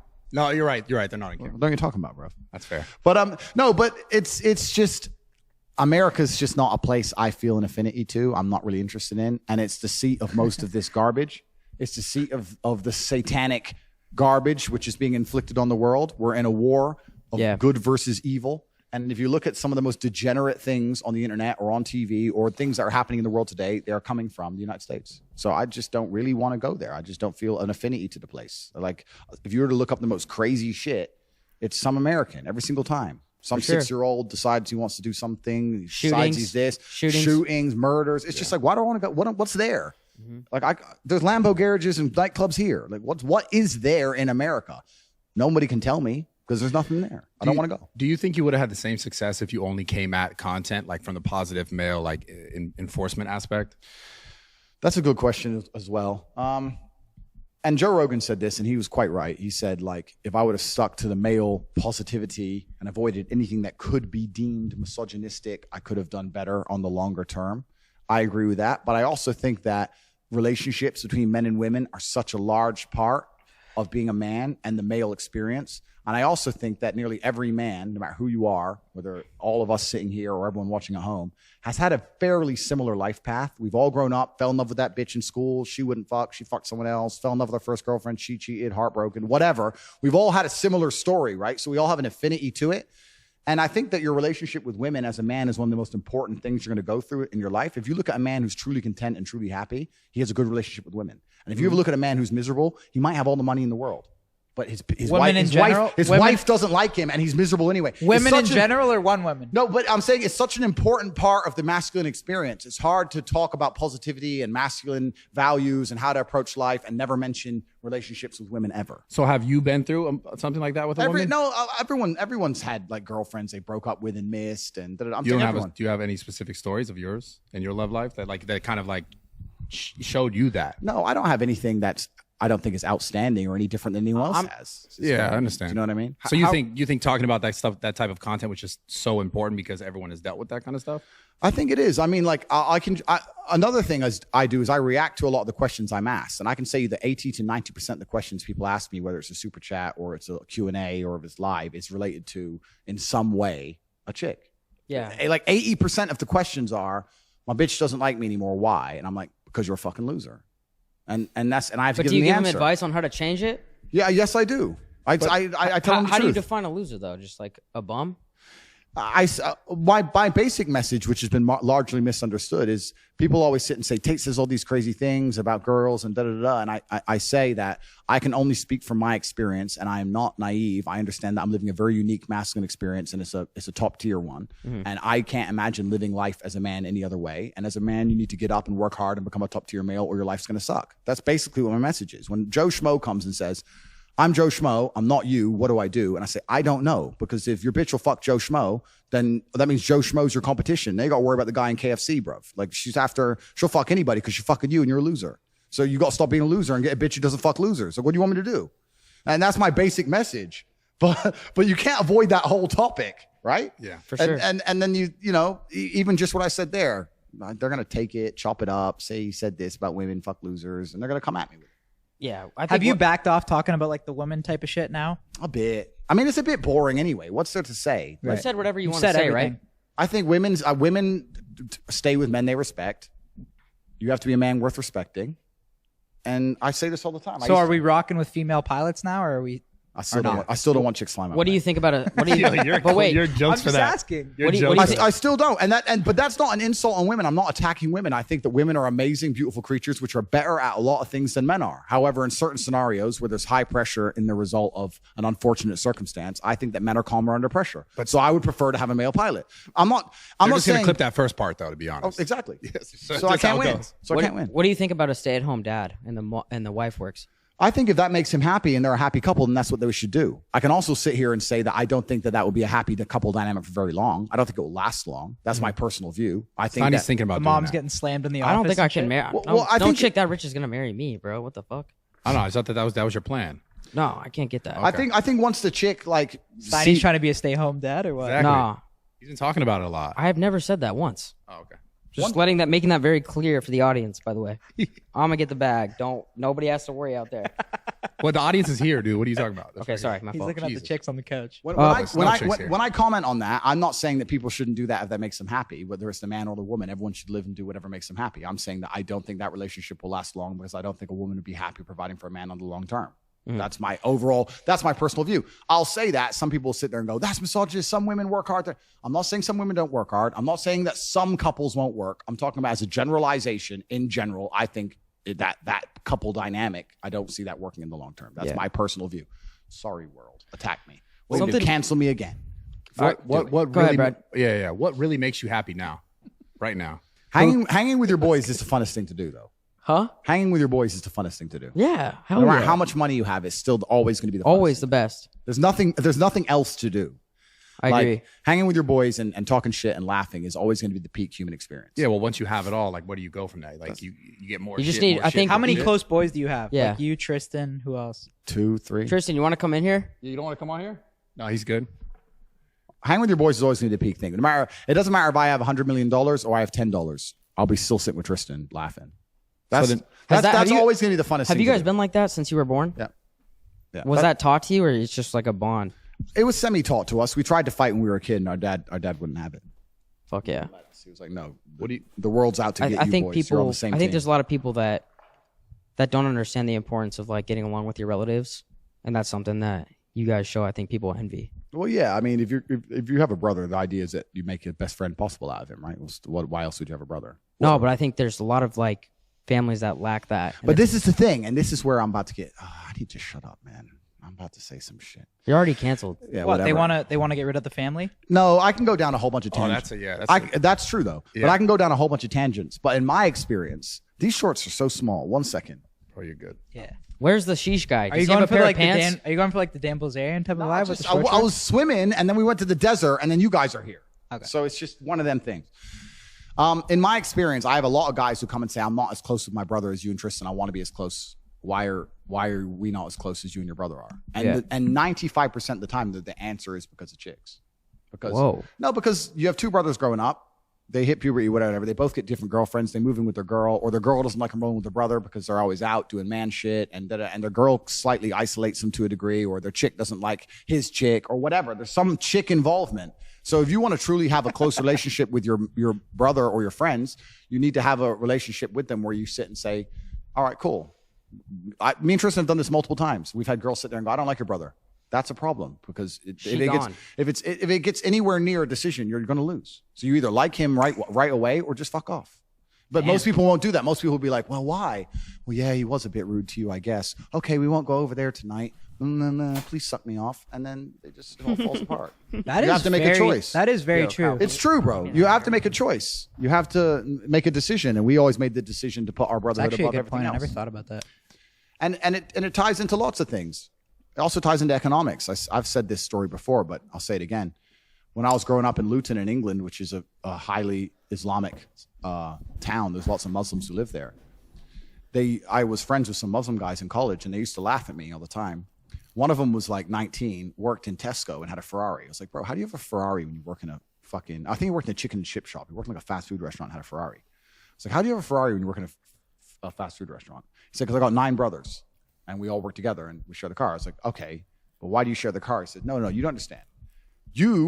I won't use the racial slurs, but he was like, you people, there's you and your 3 brothers. You all grow up. You all decide to get with your girl. You all go pay different rents. You all disappear. All your money gets spread out now. You're taking your girl on holiday and paying a different rents, and you're all separate.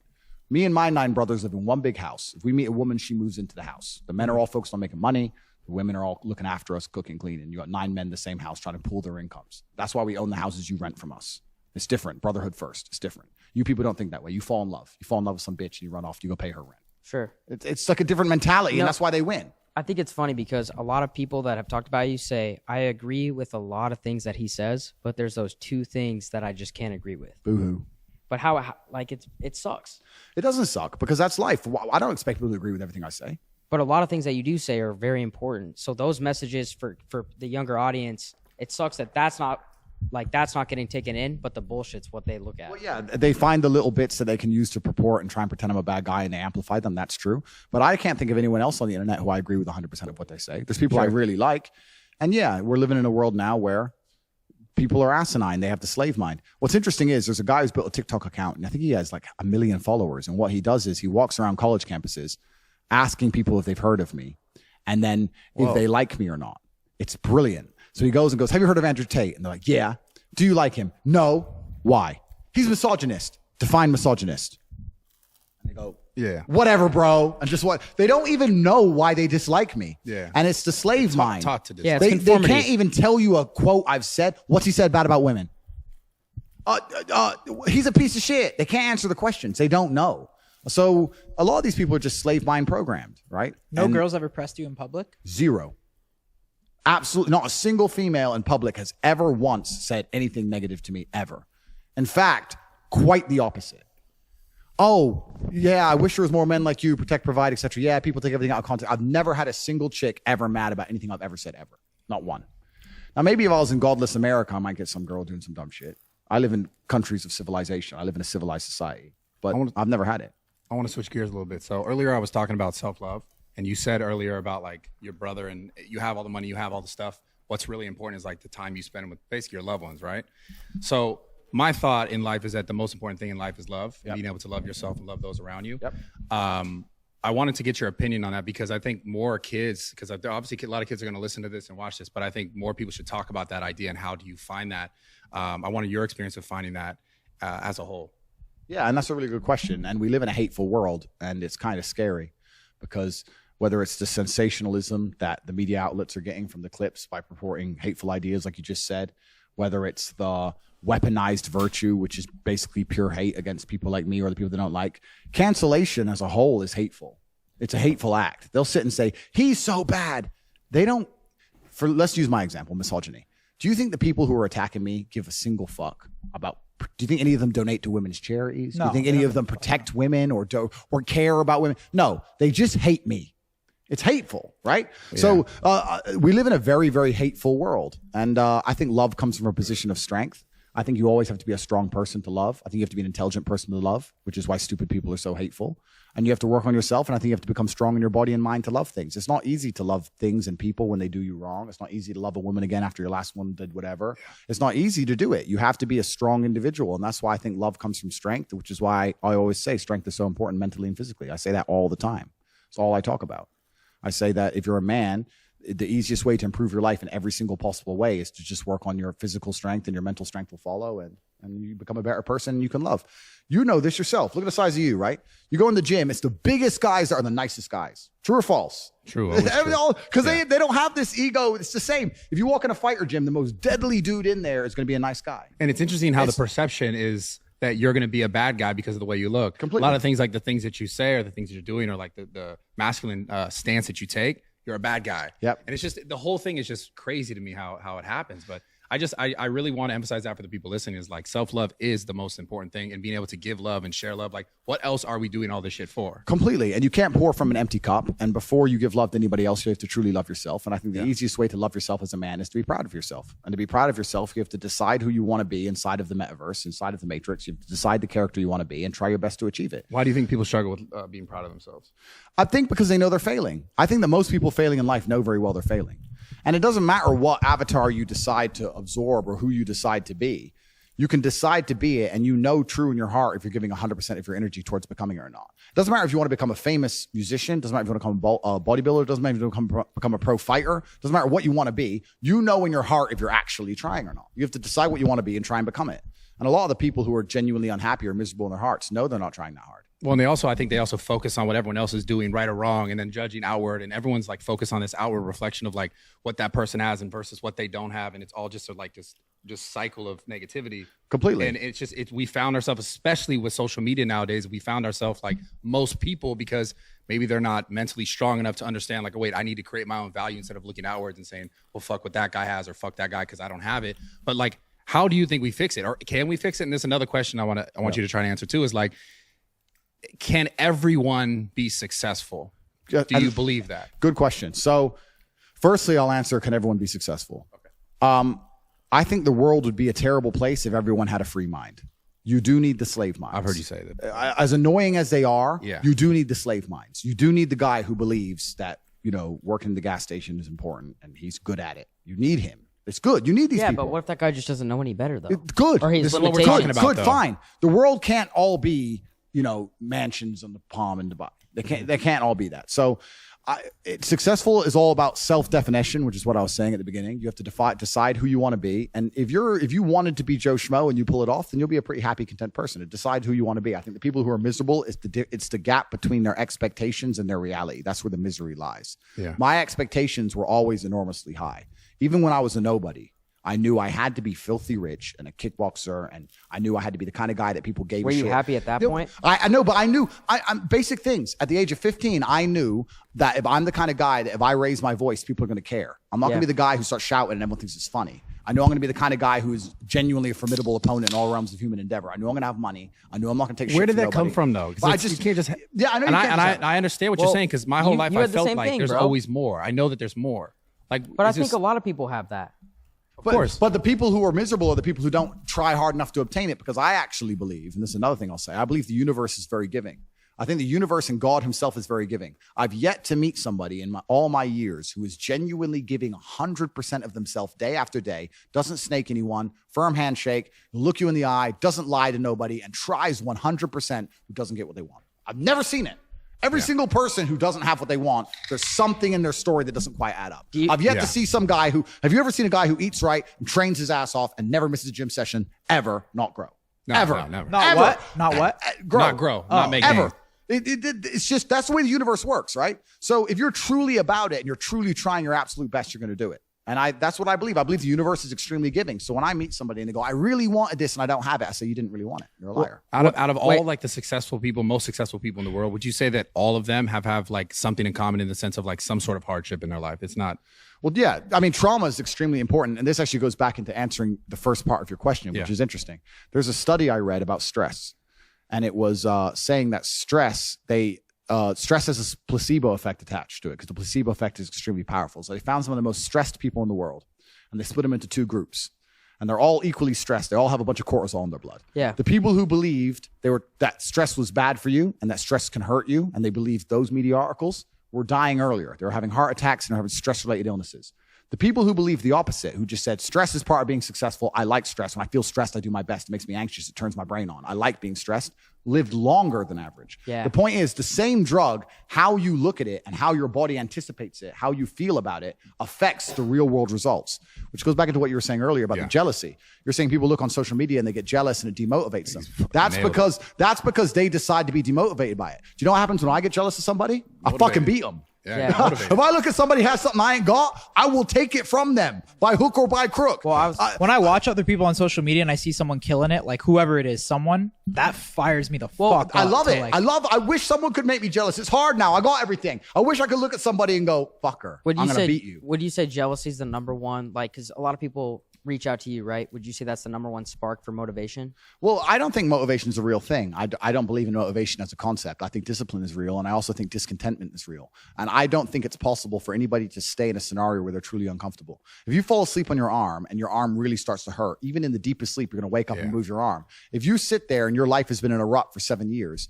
you are semi-comfortable in that rut. Sure, there's days you're pissed off. Sure, you're semi-annoyed by it. But there's also days where you just play video games, eat pizza, and you're kind of cool with it, and it's no big deal. If you were truly unhappy and uncomfortable and discontent with your scenario, you wouldn't be in it. So I don't believe there's anybody who's truly, when I was broke, I couldn't sleep. Yeah. I'm not saying that. Please understand me. When I was broke, I couldn't sleep. I'd be trying to go to bed thinking, how the fuck these people have Ferraris? I want a fucking Ferrari. I couldn't sleep. But what were the first steps that you took when you're like, yo, I got to fucking change my life? What was the first thing you did? So people out there that might be going through it. But I never had to like change my life because my life was never wrong because I always knew what I wanted.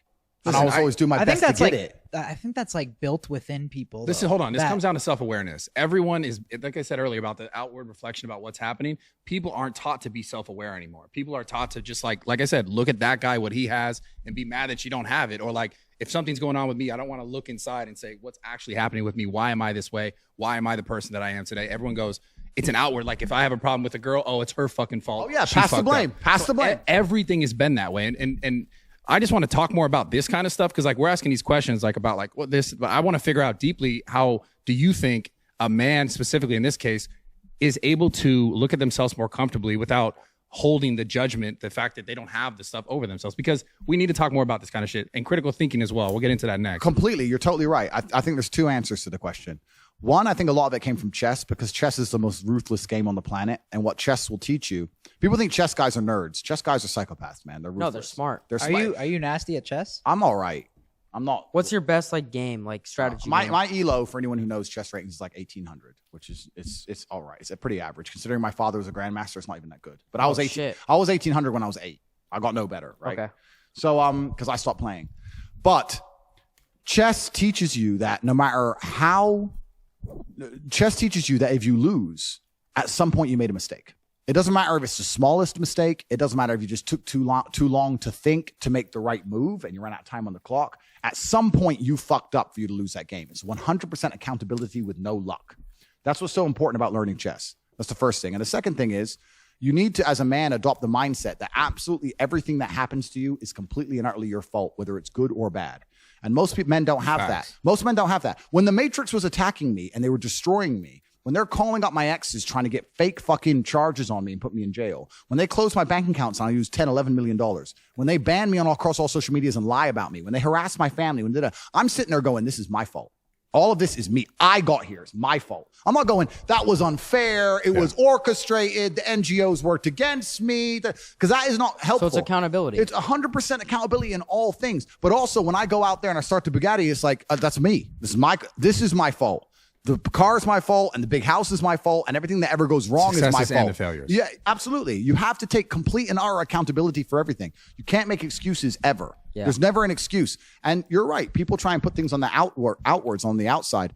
It's interesting. I remember watching Forrest Gump about 5 years ago. I was on a plane. I can't remember where I was flying. And the beginning of Forrest Gump has a scene in it, which I don't think many people actually have ever analyzed or anticipated or understood what the scene means. But when he's sitting on the bench at the beginning, think about Forrest Gump. He's sitting on the bench at the beginning and there's a feather blowing. You nailed this shit. Yeah. And then it lands on him and the movie begins. Yeah. What they're saying with that is Forrest is the feather and life has just pushed him all over and put him in all these unusual scenarios. Life has directed him everywhere. Yeah. That's what it's saying. Sure. And if you're going to be the guy and you're going to allow life to happen to you and you're not going to happen to life, then you're at mercy of the wind. Perhaps it might work out okay, but it might not, right? So you have to be the guy who goes, okay, the wind's blowing in this direction. Fuck them. I'm doing this. You have to come to life. You can't let life come to you, because if you let life come to you, then you're going to be living inside of a matrix and a system which is designed not for you to live your best life. It's designed for you to comply, and it's not for your benefit. How do you think men can build more confidence in like deciding their life instead of just letting it be decided for them? Yeah, so they have to take absolute responsibility, which is the first thing. The second thing, they have to get competence, and competence is going to allow you to have confidence. You're not going to be good at shit if you're bad at shit. You have to be good at things. You're only going to be confident at things if you're good at things. I know what I'm good at and what I'm bad at.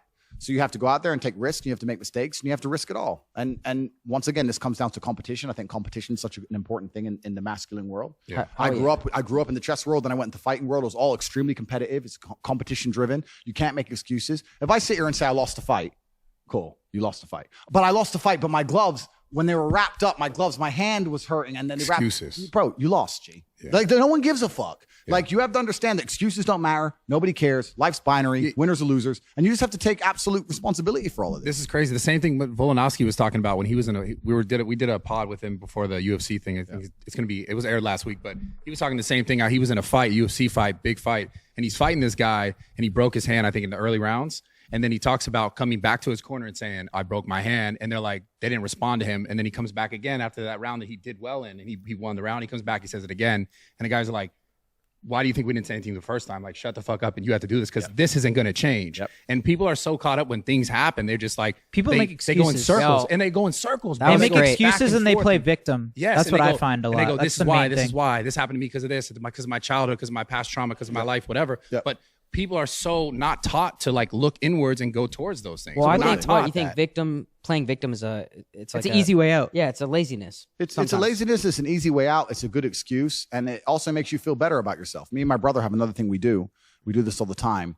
If either of us are ever complaining about anything, we say, we shut each other up by saying, do you want therapy? Because if you don't want therapy, what are you talking about it for? Sure. And the main reason people complain about things is to get a dopamine rush, right? I'm unhappy, but if I sit there and I complain about it and you give me a little bit of sympathy, I feel better. Yeah. Right? So you get dopamine. That's why they're complaining for dopamine. If someone comes to me and complains about something, the best thing I can do for them, because I'm a philanthropic, nice man, because I'm Mr. Nice, is tell them to get fucked. I don't care. Shut up. Yeah. That's the best thing you could do. When your friend comes and goes, bro, and this girl, and I really miss her. Like, I understand, bro. She ain't coming back. She's fucking next guy. Yeah. Shut up. You gotta apply that to Steiny. Shut up. Yeah. So I'm trying to sit Steiny here. needs that, dude. What do you want to talk about it? Do you want therapy, or do you want to go fuck some pussy? I never do that. Yeah.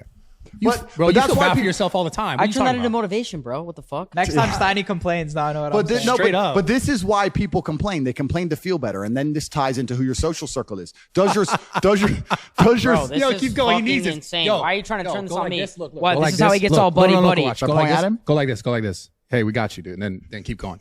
Keep going. We're actually boys, so I don't know why you're trying to do this. Dude, I got your back. Could you put your hand on him? He needs it more. You can't just do this. Come on, dude. No, I mean, I've lost my train of thought now. Yeah, no, I haven't. You lost your train of thought. You come into my house. No, you don't know that. Okay, go ahead.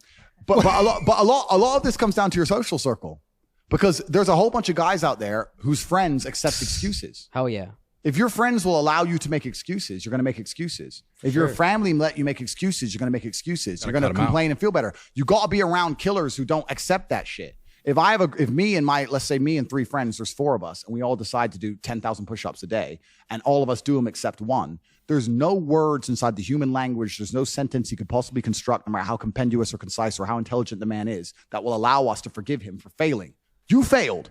Oh, but I was busy, We did them. You're a bitch. Shut up. We don't accept excuses. That is it. It's true. So next day he's gonna go, well, they ain't gonna listen to my bullshit. I better just fucking do it. How do so you, that's the bottom line. It's all who you surround yourself with. Yeah, It's so 100%. cliche, but it's so true. Facts. Yeah. But there was a point where you were the most searched guy on Google, right? Yeah. Was there ever a point where you were like, I'm getting content, or do you always how do you strive for more? Bro, that's innate inside of me. We talked about this. You're the most viral sensation in the shortest amount of time, I think, of all time. Of all time. On the way over, we were talking about that. How do you fucking stay motivated when you're I haven't I'm the missed man? a day of work in 10 years. I've never had a day off. Maybe I've had days where I've gone driving in the supercars and I've only done 2 hours work instead of 8 hours. I've never had a day where I thought, fuck it, I'm not going to work. Never once ever. My screen time on my phone is 9 hours a day, every fucking day. I do not miss a day of work ever. If I'm the most viral Googled man on the earth, it does not change a fucking thing. I am working. Earth must be conquered. The Matrix must be attacked and shattered. I do not stop. I will not quit. I will not surrender. I am not that person. I have zero interest in rest or respite. It's bullshit for cowards. Even the idea of resting aggravates my mind. So what I'm supposed to do this? Wait, let me practice. Sure. Yeah, that sucks. No, but is there?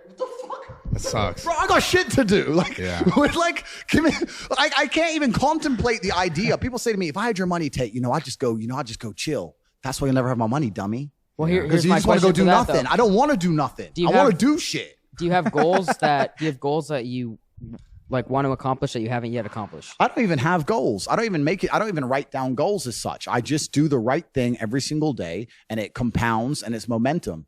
Like if I were to go in the gym and say I want to, I mean, sure, maybe goals are good. I don't know. Everyone has different methods, but I don't go in the gym going, I want to get this strong by this date. That I just go, I'll go to the gym and I just fucking train as hard as I possibly can. And the next day I just go in the gym and train as hard as I possibly can. I just do what I'm supposed to do. Yeah. Like I said earlier, the universe is absolutely and utterly extremely giving. If you're the guy who does what you're supposed to do on time every fucking day, and you don't quit, you don't give up, and you just continue to do it, they'll give you what you want. I've never seen anyone fail that way. I've never seen anyone go, I really want it, so I'm going to go get it, and then fail. Never. I've never seen anyone. So when someone goes, I really want it and I ain't got it, they're a fucking liar. They're all liars. How are you so good? He has an hold on. answer for every question we ask him. Of It's course he's insane. smart. How? So here's the thing. How do you have that? Because he's smart. That's It's why like- he's every Dr. fucking Tate. question So- we throw to me is a fucking genius answer. I don't understand. I got another question. So like I think people just fail to I don't know, allow it to happen, right? Like we're talking about this idea of accomplishing something, right?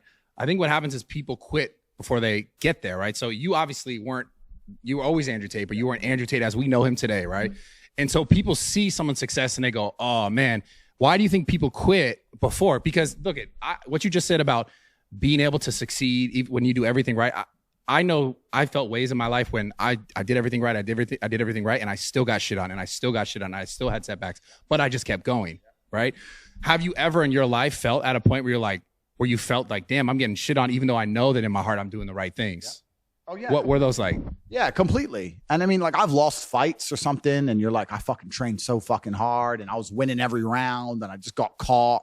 And like, there's times where you feel like shit completely. What about taking advantage of by like people or like business partners or friends or? Yeah. I mean, that kind of thing's happened as well. But I've never seen somebody who loses faith in themselves end up succeeding.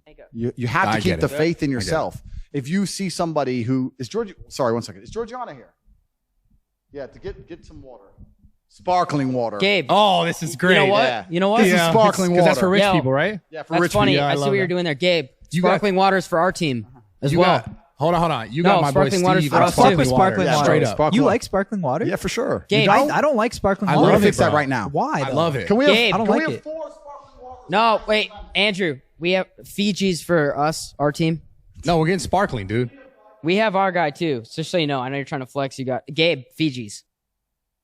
Anyway, That's top Z right there. That's like he's lowest letter in the alphabet. top Yeah, Z. top Z. Yeah. Steiny's clipped, bro. Yo, If we you want to lose- do one if thing you though. lose faith in yourself, Yeah, if the finish this. Matrix if you allow the Matrix attack to convince you to not have faith in yourself, you're never going to make it. Have you ever seen anybody who's done anything fantastic and they didn't have faith in themselves? When they got to Never. the top, they go, I just don't know. Da-da. Another thing that's interesting is I've never seen anybody do anything on accident. This is what's actually very interesting. When somebody tells me their goals, I ask what their plan is to achieve their goals, and they never have one, and it's fucking dumb. Wait, If did you just say you didn't have any goals? No, I don't. But I'm saying if someone has a goal, I say, Yeah. well, what's your plan? And they haven't got a plan. I've never seen anyone do anything amazing on accident, is my point. Fiji. So you just said you've gotten so far. You don't have any plans. No, but it's certainly, I know what I'm supposed to do and I do it day after day. I don't have a pre-designated, goal by this date, but I Okay. know I want to become stronger, so I just train. For example. Got it. But what I'm saying is I've never seen anybody do anything amazing by accident. So Sure. what this extrapolates out, let's use the gym and money, right? Have you ever found a guy in the gym who's in fantastic shape and you said, why are you in such good shape? How'd you get so big? And he goes, oops. Just I happened. feel like Don't you're- know, but Gene. I feel like you're giving us. Don't know. I feel like you're giving us the long answer for like hard work pays off. Well, no, but it's you have to know you're not going to do it accidentally. You have to do the right things every single Yeah. day. And it's the same with money, right? If I meet somebody and they're loaded, they're like, "How'd you make so much money?" Well, this is what I did. How much I money do spoke you to have? This. How much money do I have? Yeah. He's not gonna fucking tell you. Well, no, but we'll guess in a minute. But I did this, I did that, I spoke to this guy, I started this company, da-da-da. When you ask the average guy, do you want to be rich? He goes, yeah. How are you going to get rich? Don't know. Yeah, of course. So you're just going to, how'd you get rich? Oops. This just like, it's dumb shit. Like it's just people, and it's kind of amazing. The last 5 years have proved it, but the majority of people are just fucking sleepwalking, bro. They have no plan to achieve any of their goals. They don't try very hard at shit. Everything is someone else's fault. And when my ship comes in, don't worry. Nah, in a few years, I'm going to be here. How? Where do you like they're think just that comes fucking from, though? amateurs. Why do you think they feel that way? Where's that People come are from? taught that shit. They're dude. just amateur hour bullshit. Yeah. They're not professional at life. You have to be a life Do professional. you think there's certain people that are kind of like born like that and they just will never learn? No, I don't. I think it's to a degree. Obviously, there's going to be some genetic disposition, but I also think it's a mindset you can adopt as a whole. You have to be hard on yourself. You have to be extremely self-reflective. If I forget my house keys or my car keys, I punish myself for that. If I look for my phone and I can't find it within 3 minutes, I punish myself. How I will so? not People are accept taught it. to be How do you soft. punish Too yourself? good, bro. It's fucked. How do you but I too do. good? How? Too good. How?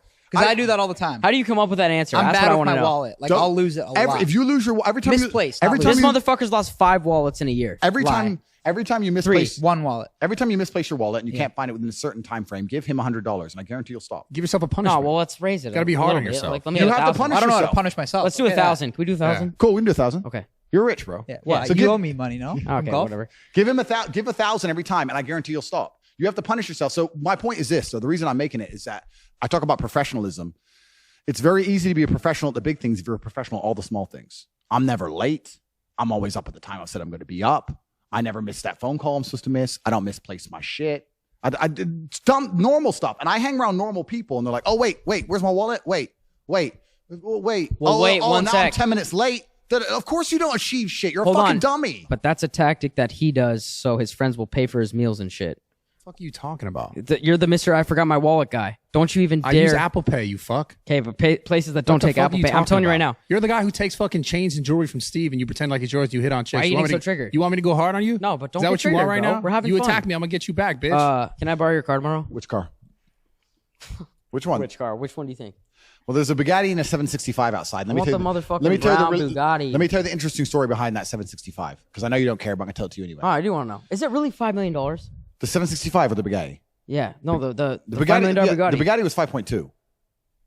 Who spends that on a car? Me, Top G, 5.2? 5.2 million.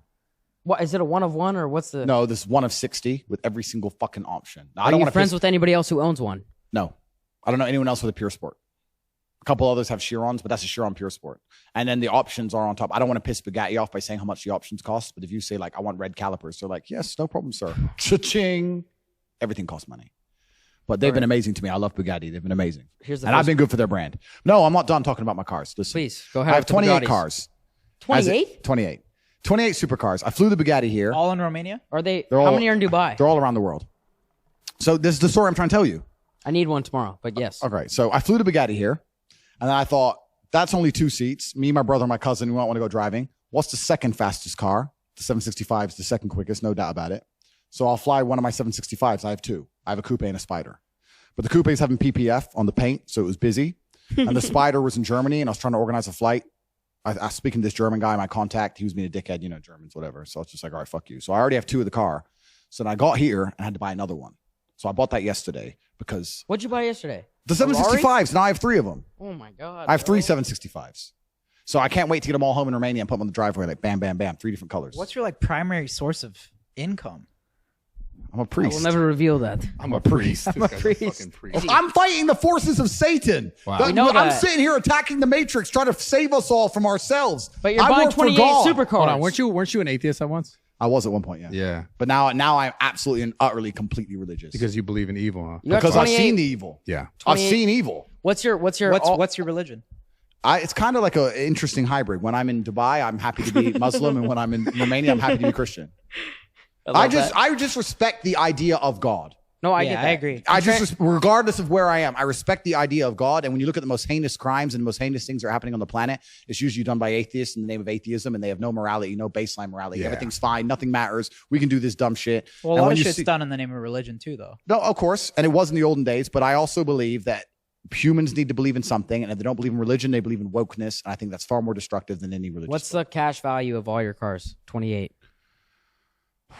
15, 20, maybe about 20, 21. 21 mil. About that. God damn. These are the viral. And, these are the viral what questions can you're we? asking him now. Yeah. Well, what can we borrow tomorrow? Nothing. Why?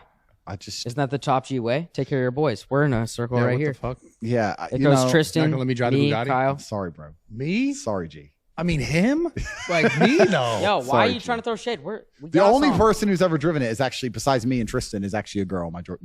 That's What? See, Yeah. last fucking pod you said Oh, no you're girls. so I'm back in the Wait, Monday Crew. Capper, cap artist. That's why I said it. Give my boy That's a why I cap said artist. it. What did Piers Morgan do to you? That's why I said it. Yeah, now you're changed it. conforming. No. Here we go. I'm about to finish. First play by Rumble. Can I finish it? Go ahead. My personal assistant, who's worked for me for 8 years, moved it a meter. She moved it about a foot to get the other car out for the first time the other day. So this is That's this it. is driving it. Okay. You just reversed it like this? Yeah. That's it. Yeah. Okay. Little So valet my move. personal assistant of 8 years moved the car by about 15 inches.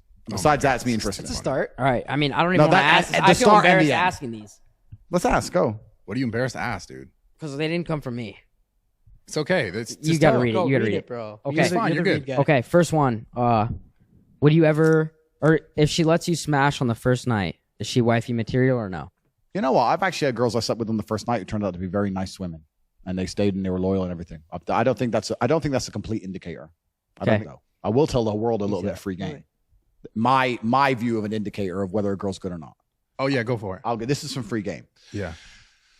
Why am I gonna get in trouble? Let me think about it for a second. Oh, Yeah, no, be who careful cares, because now dude? you're on our We'll shit. cut it out if we have to, but we kind of want to know this. Who cares? So this is some game. So the woman has the power the whole way through the dating, right? Until you sleep with her, she has the power because she's in charge. Because she's the prize, you want her. A lot of men say I'm the prize, but most of those motherfuckers who say that dumb shit ain't the prize for nothing. They're dorks. They're nerds, right? So she has the power. She's the gatekeeper. The first time that power dynamic changes is after you sleep together, because now if she doesn't keep you in a relationship, she's just a one night stand or a hoe. Sure. You first sleep with her. Most men first sleep with a chick and they continue to chase her and they throw away their power. They get power and it never crosses their mind. They throw it away. She stays in charge. What I have learned in my experience is if you're dating a girl that she's in charge and you sleep together on the first night, and after you sleep together, don't ignore her. Don't be a dickhead, but just kind of reduce your attention by 65%. Just like cut it back down. I slept with you now. Boom. How are you? Yeah, I'm good. You? Shorter replies, more delays, etc. Yes. And here's what you learn. A good woman will then up her game and try harder to keep you because she doesn't want to just go sleep with some other guy because she slept with a guy. It's a big deal for her. She has a pure heart. She'll try for you. If you cut your attention down on a bitch and she just goes, well, fuck it, I'll go fuck someone else, or I'll just go on a boat in Miami, next party, or she stops replying, then She did you a ain't favor. worth shit. She did you a favor so, too. Then Yeah. So But the how- easiest way to tell if a girl's good or not is after the first time you sleep with her to see her involvement in the relationship post that day. Most men never do this test on a bitch. They never do it. So this is why they keep getting stung by fucking girls who ain't worth shit. I can tell if a girl's worth something or not. That's a very easy, there's a few other things, but I'll give that one for free. It's a very easy way because a good woman ain't going to sleep with a guy and then just go, oh, he didn't text me very much. Fuck, I'll just go get a new dick. Those are the ones you want and to then avoid. it fucks with them too because they're like, wait, did he not like it? Like, if Well, you're- that's A good insecurity woman will thing, try so a yeah. little bit. Yeah. It's the first time they'll be the one chasing you if you do it right. And then you can tell if you have a good one. If they do chase you after that, you have a good one. If they don't chase you after that, you'll be glad you didn't keep her anyway. Fast. Okay. What- here's what- the what next is- one. Well, wait. We got one more. I was just gonna talk about on the same lines. Is that okay? You want to? Is that okay with you, dude? I think All right, they'd rather hear shut from the fuck up real fans, quick. but if you want to talk about, let's take it back to fucking. No, they're not gonna do that. We're not Five. talking about that. We're talking about girls right now, motherfucker. What are the biggest red flags when it comes to a woman? Like when you first meet and you're trying to talk to her, what are the biggest red flags that pop up? You're like, okay, this is something I gotta look out for. As far as like, you personally. Yeah, I mean that's the only thing I'll truly stay with it, bro. That's the only thing I'll. What do you mean? I'm staying at this crib. That's the only I'm staying thing. tonight. What do you mean? Dog. That's the only thing I'll truly judge a woman on because I think that's a very good test of character. Because if a woman destroys the stigma of just sleeping with a new man as soon as she's semi-unhappy with the current scenario involving you, then you don't want to be in a relationship with that woman. Biggest red flag. That's the biggest red flag. But like if you're dating a girl, I think I've said this stuff before. I don't like girls who are over sociable. I don't like girls who know lots of people. I don't like girls who are always out. I don't like girls who. You've said fair. that. You said that on the last one. I said in the last one, like if I meet a girl and she's like, yeah, and I go here and I know this guy and then the manager of this place invites me here and then on Thursday I got this and her whole schedule's just full all the time. It's just, to me, that's the biggest red flag because girls like that always end up just knowing too many people and getting dragged in too many directions, too many people in their ear, too many guys getting a tempt, too many people getting a pop at the champ. It's just long. This one. I like girls when you say, what are you doing? I don't know, nothing. Like, that's the one. This one's That's the crazy. one. Nothing. You're doing nothing gotta- the next 3 weeks. That's who I want. Those girls are like, I'm going Cancun. Like, oh, This one's crazy. I don't know. You fly a girl out yeah. that you've been talking to. You spend a bunch of money on her, take her shopping, but she doesn't smash. I don't think I'd take her shopping. If I flew a girl out and we didn't get along and she decided not to sleep with me, then that's absolutely and utterly perfectly fine in every regard. Well, I would never want to sleep with a woman who didn't want to sleep with me. I think that's extremely bad energy. It's why I've never in my life paid for sex ever. I've never slept with a prostitute. Not ever. one hooker. Never once. I lived in Thailand for a year and a half fighting. I must be the only guy who lived in Thailand never fucked a Thai girl. I like it. Rub and tug. Never. Rub and tug. Never. I don't like the energy exchange of a girl who genuinely isn't into me. I think that's bad karma. It's bad juju. So if I were to meet a girl and I were to fly her out and she'd go, I'm just not into you sexually, I'd be like, good. I don't want to get mixed up in that kind of negative energy exchange. Had you always been that way, or is that? I think I've always pretty much been that way. I think the gratification of sleeping with a woman is not just about numbers and banging and stupid shit. The gratification is that she genuinely cares about you and loves you. I think that the love between two people is a powerful energy. I think that women, when they love you, can care for you and genuinely protect your spirit. Yeah. I've had experiences in my life. I'll tell you this, man. I've had times where girls who truly love me with all their heart will do anything for me. I've woken up and all three of them, different ones, all text me on the same day. I had a bad dream about you. Something bad's going to happen. And that day, something bad happens. Oh, yeah. If a woman truly, truly loves you and truly cares about you, they have a degree of power and protection that's important. I don't want to mess with or be around a woman who's not infatuated with me. Sure. Any woman who I'm going to be with, I'm going to be her at the center of her world. If I don't answer, she's panicking. If something bad happens to me, she's like, if I go to jail, she'll be there. I'm not going to be with some bitch who's like, yeah, he's cool. But I think that's just negative. I don't is that do you that. or her? Every woman who's around me, I am the center of her universe. Is that you that makes her like that, or is that her naturally?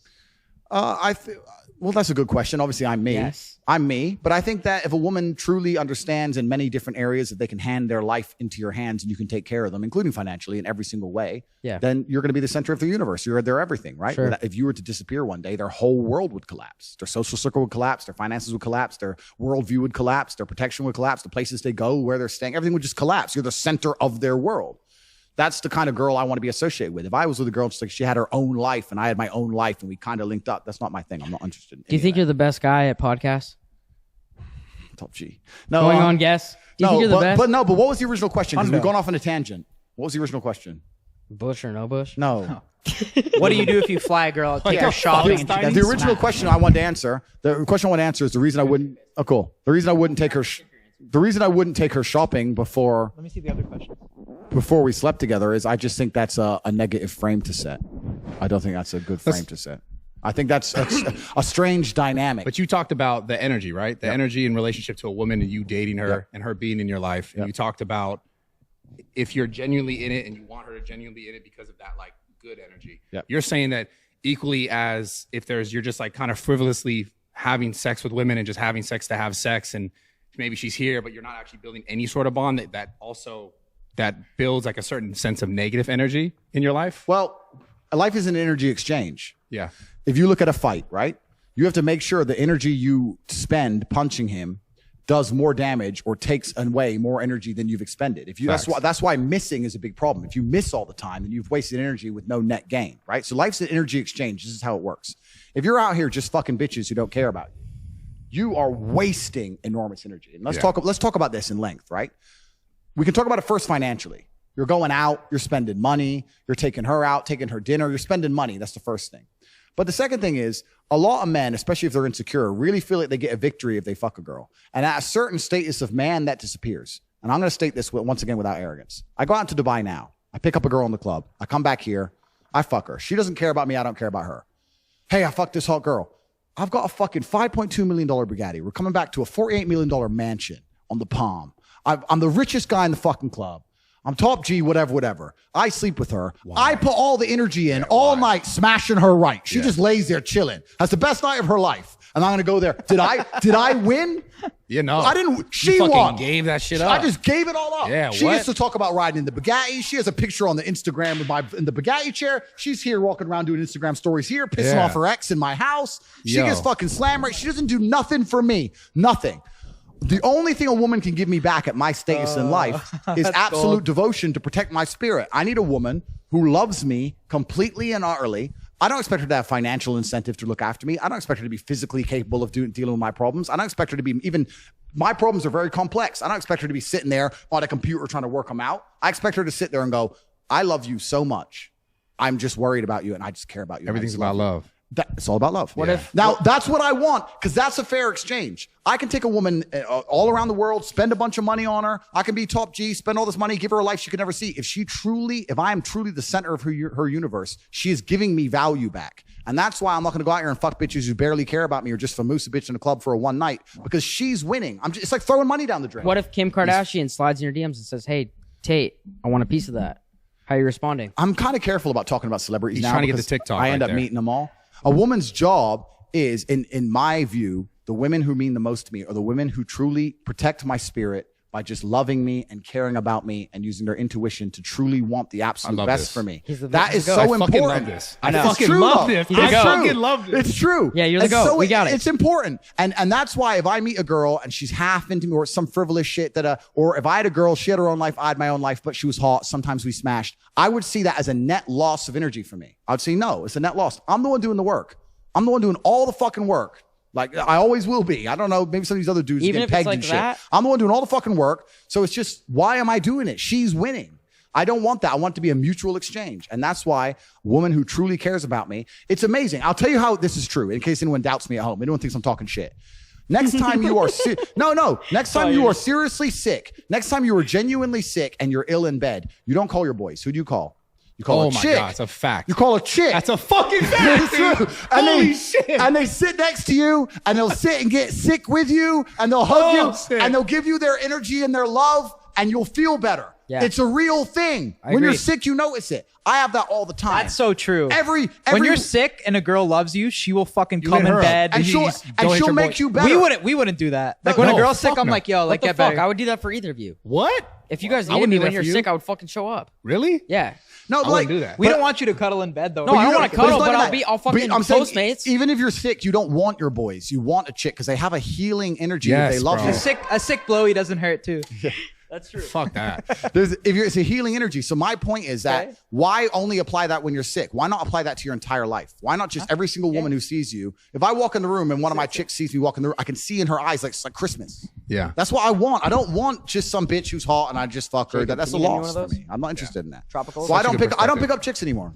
I don't run out here Do picking you up chicks in have a Dubai's main porn. girl? I'm not going to talk about my personal life because I'll tell you why. Because there's feral psychopaths who are out who have attempted to destroy fair. me. I So get I have to be that. very careful what I say now. No worries. So like, there's literally feral psychopaths who are on a mission to try and. Liam came in for a question Yeah. here. Oh yeah, run it. Go Oh, for no, it. no, no, I'm gonna blend in it. I was gonna say, I just think this is the kind of stuff that I think is so important for young men to actually hear. And this is like just not talked about enough. The fact that like having relationships with a woman is not just about sex. Like, Absolutely. it's about also all this other stuff that we're talking about, the energy, like how you feel in it. And I was talking to the boys earlier about like, I'm trying to settle down. I'm trying to have a kid in general. But my biggest issue was always like just allowing myself to fully, in a sense, be okay with myself. Like Yep. I've struggled with that my whole life. Yep. And I'm kind of at a point in my life where I'm trying to like decide who the right person is for me to like basically have a kid with. Yep. Right? I'm 33 years old. Yep. And it's something that I really want to do. How do you know when is the right time and how do you know when is the right person? And I was kind of talking to them a little bit about it, but I just wanted your perspective on this. That's a really good question, man. That's deep. it though? One. It's a good one. But it's No, it is. I asked it though I know he because said that 3 I times. when I look for things, I look for everything you just said, which is like who's the person that you go towards that is like healing, that is like loving, is more than just pussy and some whatever, ass, whatever. So let me apply it to a slightly different scenario. Let's look at it from a business perspective, right? So I probably have maybe 90 to 100 people who work for me. And I would not, if I had somebody who wasn't very capable, but was absolutely and utterly dedicated and completely loyal, I wouldn't fire them. Whereas if I had a guy How? who's, no, I'm not saying they're complete useless. I'm saying they fuck up a bit in there, but they try their absolute best. They're loyal to the cause. They're there on time. They really give it their all, and perhaps they're not as capable as some other people. Okay. I think loyalty and absolute dedication is an extremely important thing. Sure. Yeah. If I were to have a kid with a woman, my biggest thing to look for above looks, above even her intellect, it would be two things. It'd be one, the family she has around her, and we'll talk about that why in a second. And two would be how dedicated she is to me. If you were to give me a woman and she was dedicated to me to the end, and I could see it. No matter what, I'm the man she wants. She only talks about how I'm the only man she wants. She doesn't want anyone else. That's what I'd be interested in having a kid with, because you never know what's going to happen in life. And if it all goes wrong for me, I can't be sitting in a cell thinking my baby mama's fucking somebody else. I can't handle it. So I need that dedication. The second thing when it comes to kids is family, and I'll tell you why. And this extrapolates out. This is actually very important, because when a man, I think a lot of the reason why men today, especially older men, are slightly a bit unhappy is there's always going to be a degree of rebel or a degree of adventure that every man needs to feel satisfied. And once you have a child, if you completely get rid of those things and only live and exist for the baby, especially when it's very young, when it's older, it's a bit different. When you exist only for the baby and become a second mother, you're going to be very unhappy as a man. You're going to need your time away as a man. And the woman's going to be stuck with just the baby and be unhappy. And in my experience, people I know, if you find a woman with a good family, like she has a sister who has a kid and her mom's around and the family unit's strong, and they say it takes a village to raise a kid. Yeah, you know, of course. if there's other women and because women are great with babies. They love that shit. So like, if you were to ask me if I had to have a kid, who'd be the ideal target? It'd be a woman with a couple sisters and a mom, and they all have young kids. And now she has a kid, and they get to do a bunch of kid shit together. And I don't really want to go see Frozen. It's bullshit. I'm out with my boys. I'm in the gym. They're doing the Frozen shit. Boom, boom. You need a good family unit, and you need someone who's dedicated to you. And then, bro, Brad, if she's Frozen's a 7, Brad, who I gives a gotta shit? ask something real quick. Wait. What if you really love this girl, right? But she has crazy daddy issues. What does that mean? Like she doesn't talk to her family, she doesn't talk to her parents. That's fine. I'm just talking about an ideal scenario. Do you make exceptions? Like, Yeah, of course I'd make exceptions, but you can also extrapolate that, right? So you can fix the problem. So let's say I found the perfect girl in every way, but she didn't have a strong family unit. I'd fix that myself. I'd go to Tristan and say, cool, who's your main chick? Bang. All right, these two chicks are going to live together. Bang, you knock her up. I'll knock my one up. Boom. Now she has her own family. Bang. Hey, wait a sec. Bro, you're fucking crazy. Wait. That's too good. Done. It's done. You're not. did you have that planned? No, it's just the truth. No, you're a fucking comedian. Wait, Slim, though. get in here. But it's not 100%. I'll fix the issue. Bro, You need women around you. You need the baby atmosphere. Boom, let's make it. Bang, But now bang, you gotta bang, convince. But now you gotta convince Tristan to have a kid with some girl that maybe he doesn't want to have a kid. He's upstairs. Do this. Cool. Yo, you're so. Done. I understand what you're saying. Brothers. though. I No, but understand. you can also create an environment then create an environment around it. Or But why introduce, not? Why not? Or no. Introduce her to your family, your That's what I'm sister, saying. your mother. Why not have Get a Tristan family be unit. her new brother? Get a family unit. I think that it takes a village to raise children. I think some of the biggest problems with the world today are now that a lot of people are isolated and the nuclear family's kind of broken down. I know when I was young, I was raised with a bunch of cousins, aunts, uncles. That it's not so much like that anymore. I think it was better when we were larger groups. And I think that if you can try and keep that involved, it's also a lot better for the man because you're going to need your freedom. Yeah. You can't just, I've had a baby now, so my life's over. And I think with women, to a degree, if they have a baby and they sacrifice certain parts of their life for the baby, for some reason, I think they're more biologically positioned to do that. If you look at men, there's studies that show if a man hangs around a baby, his testosterone level goes off the roof and they get depressed and all these things because you're just not set up for it. I mean, I've been around children crying or screaming and the chicks don't seem to care, but all the men are like, it's just a thing. No, the It's guys just are a thing. stressed. It's just a weird thing. So I think that you need to keep that in mind and plan ahead for it. And then you'll be happier overall. Andrew, how would you deal with a father that doesn't like you? Like, say you're with a girl and like he's just not fucking with you. Yo, that was a very that felt I really really want to personal. know. Yeah, That felt super That's personal. okay. I'm serious. That's I okay. don't know. Okay, so I would. Yeah, how do you impress the fathers? Yeah, I would accept that. I feel like you're good with dads. Yeah, know why. I am. I've never had that scenario, But but what about your relationship with your father? me and my dad always got along. creating your so value. well. But I would accept that everything in life is my fault because that's how I work as a person. I would accept that him disliking me is my fault. I would be a man about it, and I would ask him what he's unhappy about, and he might be fucking right. I'd sit there and go, what do you dislike about me? So just confront the dad. Not confront in a negative way. I'll just say, look, I'm here with your daughter. I really care about her. She's made it clear, or I get the impression that you're not particularly happy with me. Is there anything I can do? I just want to show you respect. You're a bit older than me. I want to show you enough respect to ask if there's anything about me that particularly upsets you. It's a power move. And because he'll respect you more. Men respect men who stand up for themselves. Yeah, 100%. So the first thing he'll do is respect you more for even asking instead of hiding away from the dude. If you say it in a respectful that's way. You say it in a respectful way. And then he'll give you a bunch of answers. And then you have to be non-emotional and be professional. Listen to the answers. Don't get defensive and sit there and go, you know what? 70% of them are probably So what do you fucking think's right. better? What do you think's better, like to be supportive or tough love? In what scenario? Your have no your context. father with your son.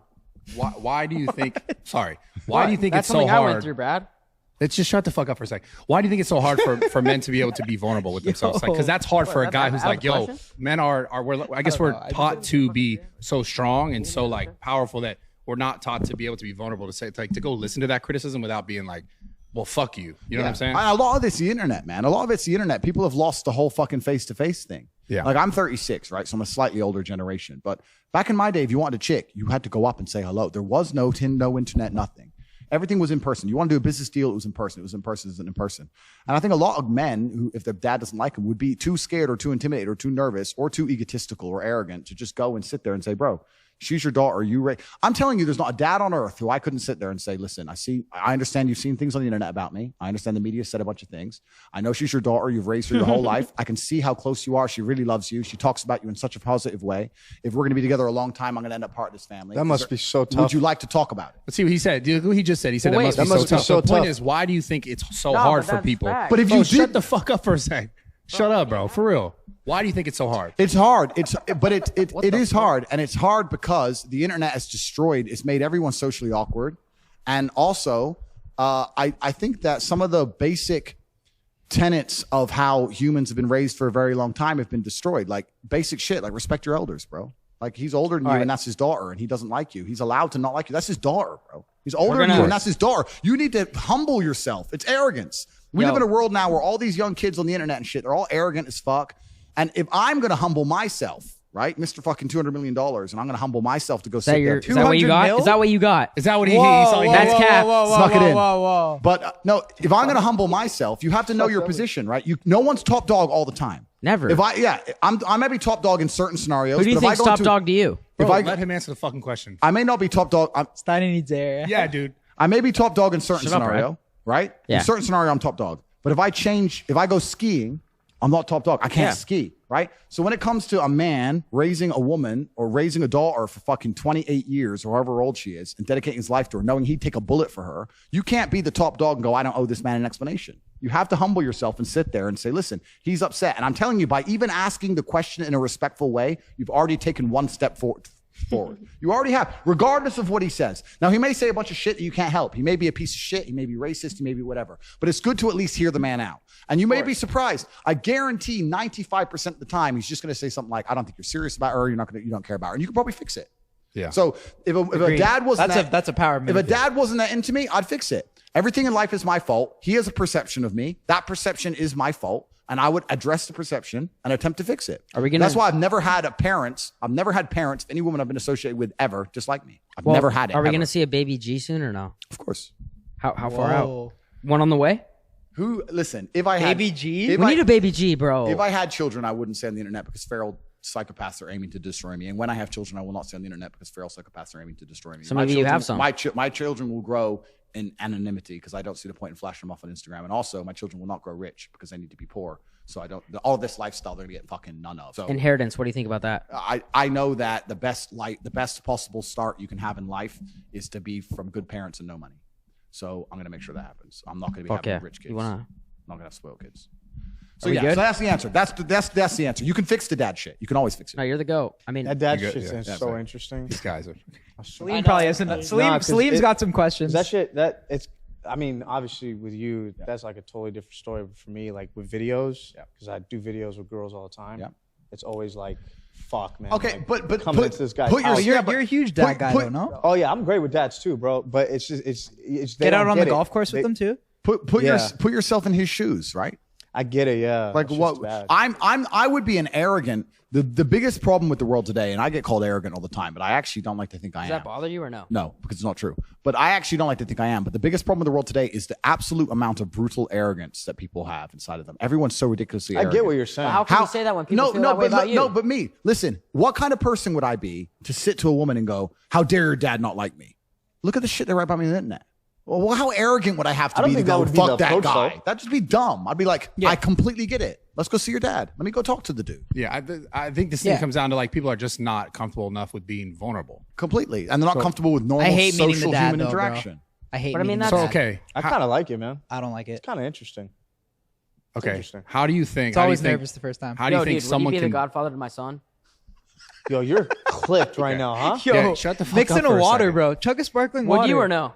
We'll talk about that later. Okay. Andrew, we need to drop you off at IKEA, bro. How do you think a young male can allow himself to be more vulnerable?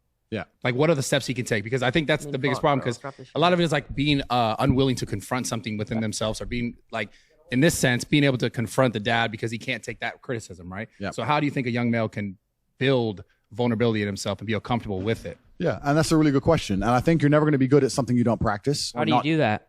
You just have to understand it's part of human nature, and life is not always about being comfortable, and you just have to practice it. And like I said, you can get a sales job, or you can practice it, or you can go to the, I think facing confrontation in your life in general is going to apply. But yeah, a load of people are living very sheltered realities. There's a whole bunch of people who are just sitting on the internet, swiping on Tinder, talking to girls by text message at first, half knowing her before they meet her. And then when they meet an older dude who wants to sit there and look them in the eye and say, look, you're banging my daughter and you're acting like a piece of shit on the internet. I want to know the truth about it. They're going to sit there and go, oh, this is weird. It's not weird. You're weird. You're the weirdo. He's not the weirdo. He grew up in the normal world. We've grown up in a world now which is completely and utterly fucked. Morality's fucked. That's Everything's actually very fucked. true. Well, we're the weirdos. He's not Brad, weird. I gotta ask one thing.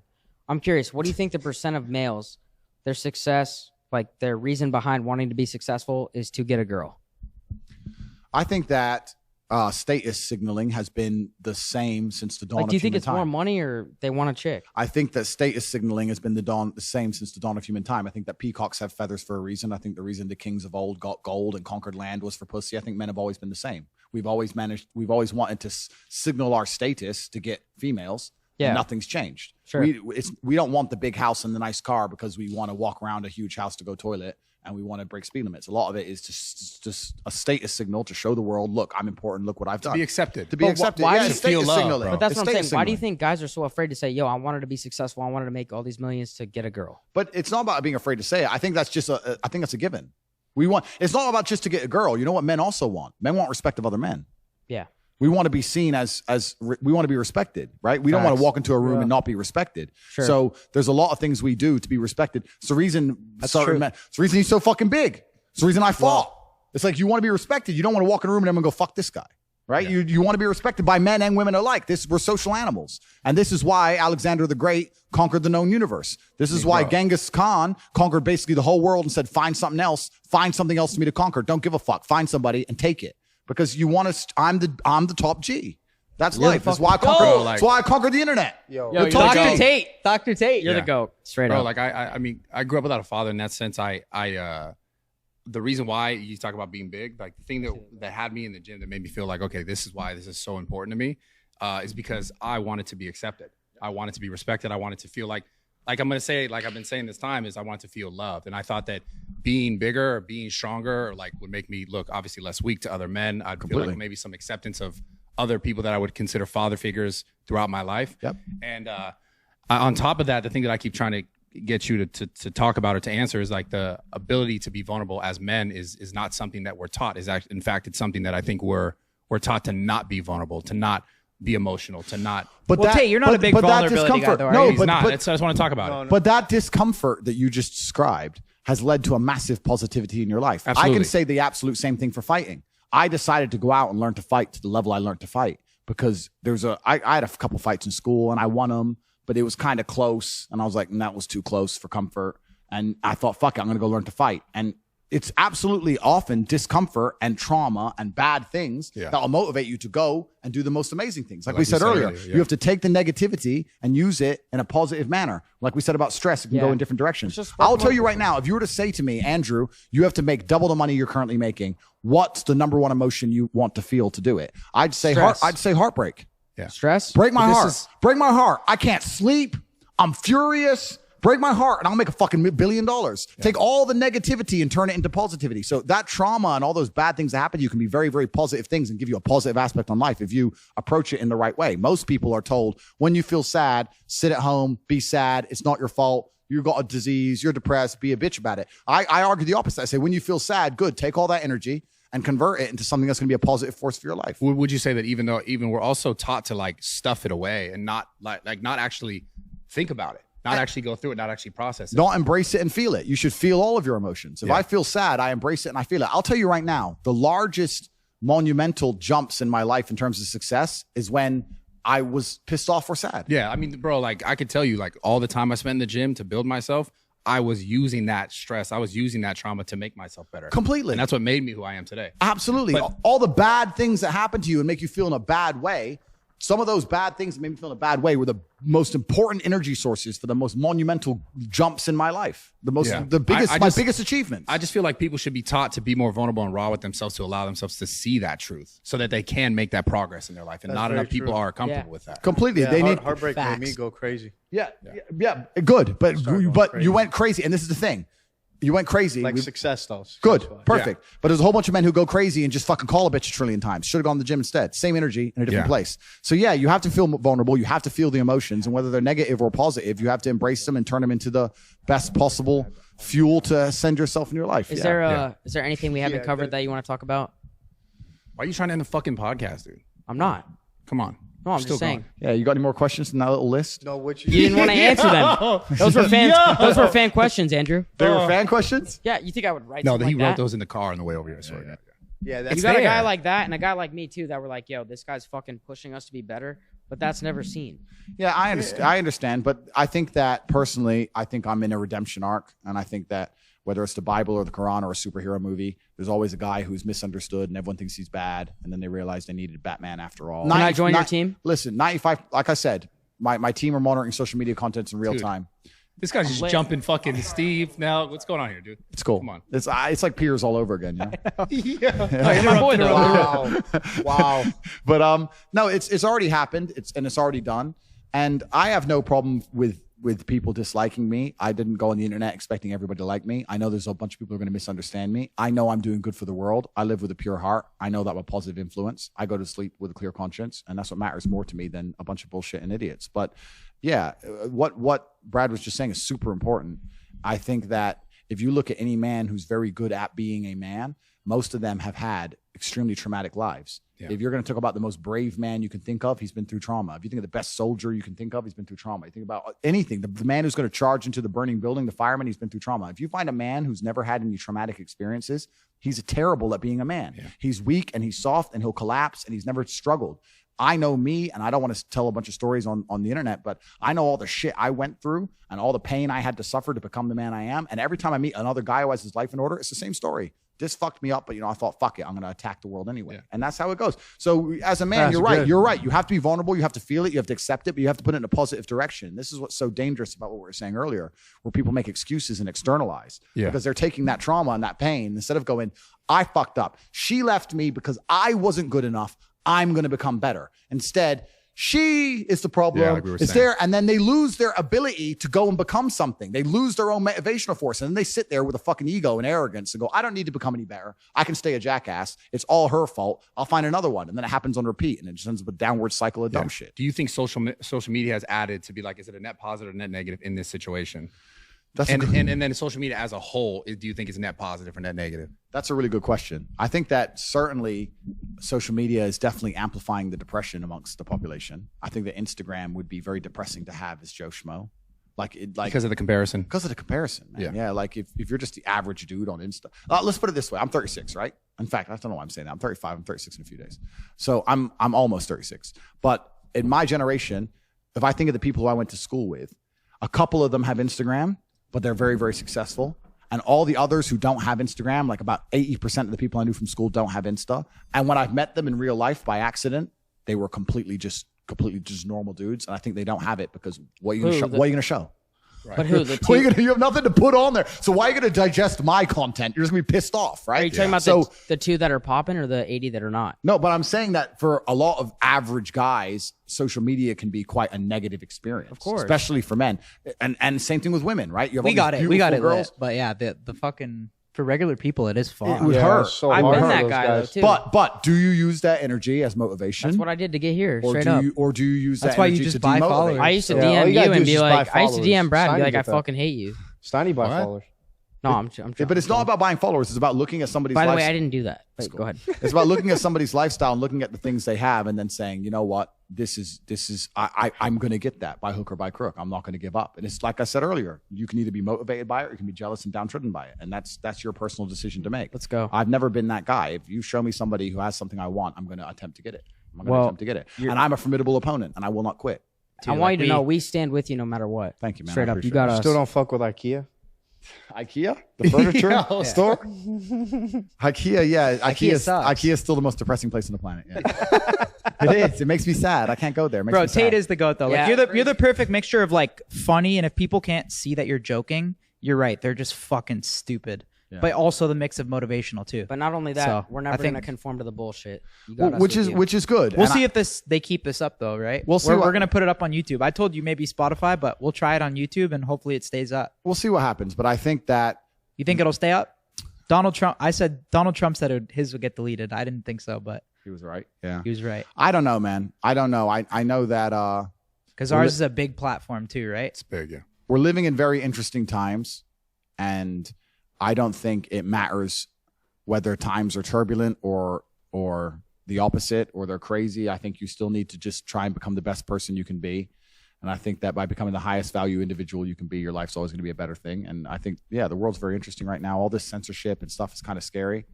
But I'm very focused on myself and my team and the people I care about and the people I love. And I think you just keep doing that, Bro. and life will work out I mean, well. it sounds like adversity. That's how you thrive. So it makes sense for this. we wish way you to the best continue. too with Rumble, all the success. So And I never smoked this ever, but I did it because I was in your house. And I was like, No, you're the fuck it, I goat. gotta do it. Welcome Hopefully to the this stays Shisha up. team. If you guys are watching this, Yeah. watch it. I don't know.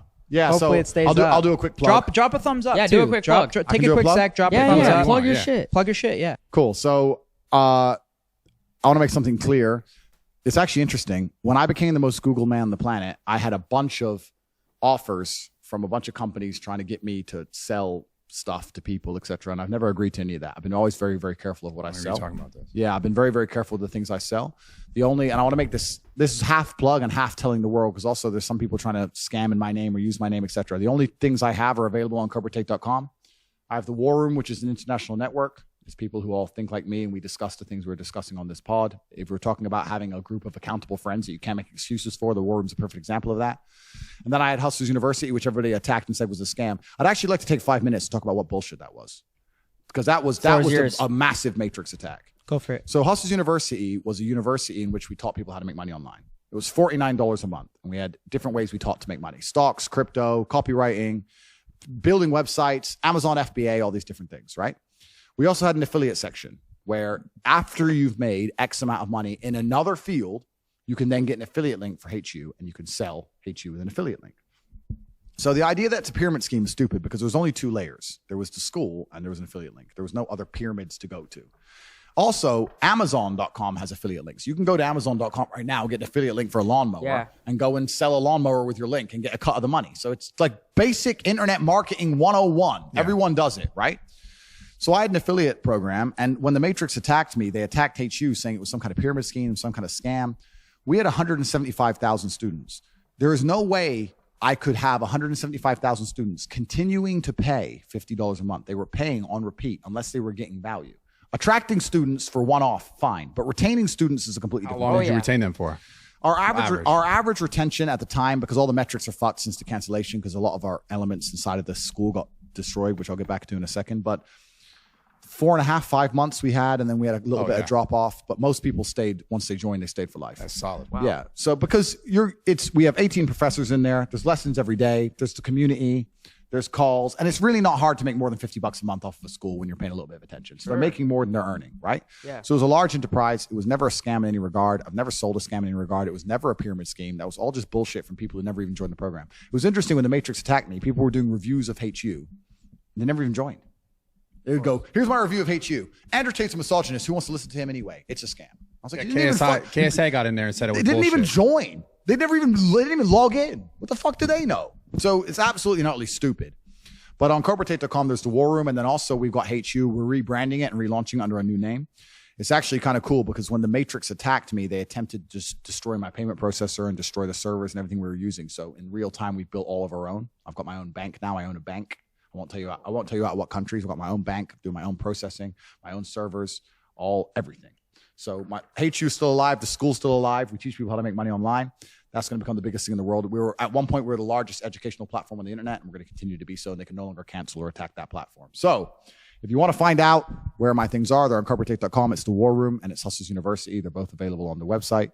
And I want people to use their brains and understand that you don't have 175,000 students all with positive reviews. Don't listen to some idiot who never even joined. It's kind of crazy. That's the one part of the Matrix attack that kind of upset me a little bit, because it was, although it's all unfair, that was just so openly ridiculous. I was just like, these people have not even joined, and they're sitting there going, "This is a scam, bro." So what do you even talk about? You sell crypto pump and dumps. Have you ever tried these influencers were literally selling NFT pump and dumps and then calling me a fucking scammer. It was crazy. It's crazy. When I'm teaching kids stuff, we had a kid at the height of it all, right? We had a kid with an affiliate link. He was 16 from Singapore and he was doing 75 grand a month. 75 G's a month. He bought his mom a house. That's fuck. I gotta ask. I'm helping the world. I'm a philanthropist. These people are full of shit. Have you ever put out that data to show that proof so they can people just shut the fuck up? The thing is with internet hate is no matter how much proof you show, they don't want to see it. They're just going to ignore it. It's like the human trafficking thing, right? I've come out and said, look, case is closed. Romanian authorities, no case. Here's the paperwork. His house was ready for human trafficking. They just repeat the same. They're fucking dummies. They don't want to say the truth, right? I hear you. So it's all bullshit. But the school's still open. It's on corporatate.com. And then the war room is not a level above that. They're all available. But I also want to say this because there's a bunch of people launching cryptos in my name and doing a bunch of dumb shit in my name. And none of it's to do with me. I have those two things and those two things only because they're a genuine positive force for the world. The war room will allow you to have an accountable group of brothers that'll make you a better person. Hate you will allow you to make money. Those are the only two things I sell. I don't sell anything else. That's it. Because they're a positive force for the world. I live with a pure heart. I'm not out to scam a bunch of kids on a fucking crypto pump and dump and then sit there and say that I'm somehow bad for the world with my stupid blonde haircut like those fuckers. I don't do that shit. Amazing. You sell workout programs too, though. I used to. I don't anymore. I used to. Yeah. I used to. I don't anymore. I used to sell fitness and that kind of thing. I don't do it anymore. Just those two things. Just those two things. I've got the War Room, which is accountability and brotherhood, which is something you can look in. It's a lot more detailed than that. It's on corporatate.com. And Hate You. If you want to make money online, I'll teach you how to make money online. I guarantee I can teach anybody, no matter how little experience you have, no matter if you live in a third world country, if you have an internet connection, you can make more money per month than you invest. Even if you invest $49 and make $100, you will make more money. I can teach people how to do that. Awesome. Thank you for your time. Andrew fucking Tate, baby. Thank you. Very Let's good. go. Done. Thanks, G. That was awesome. Thanks, fucking crushed that. Thank you. Thanks, bro. Damn. I just want to keep going. Number 3 coming up. Yeah, sure.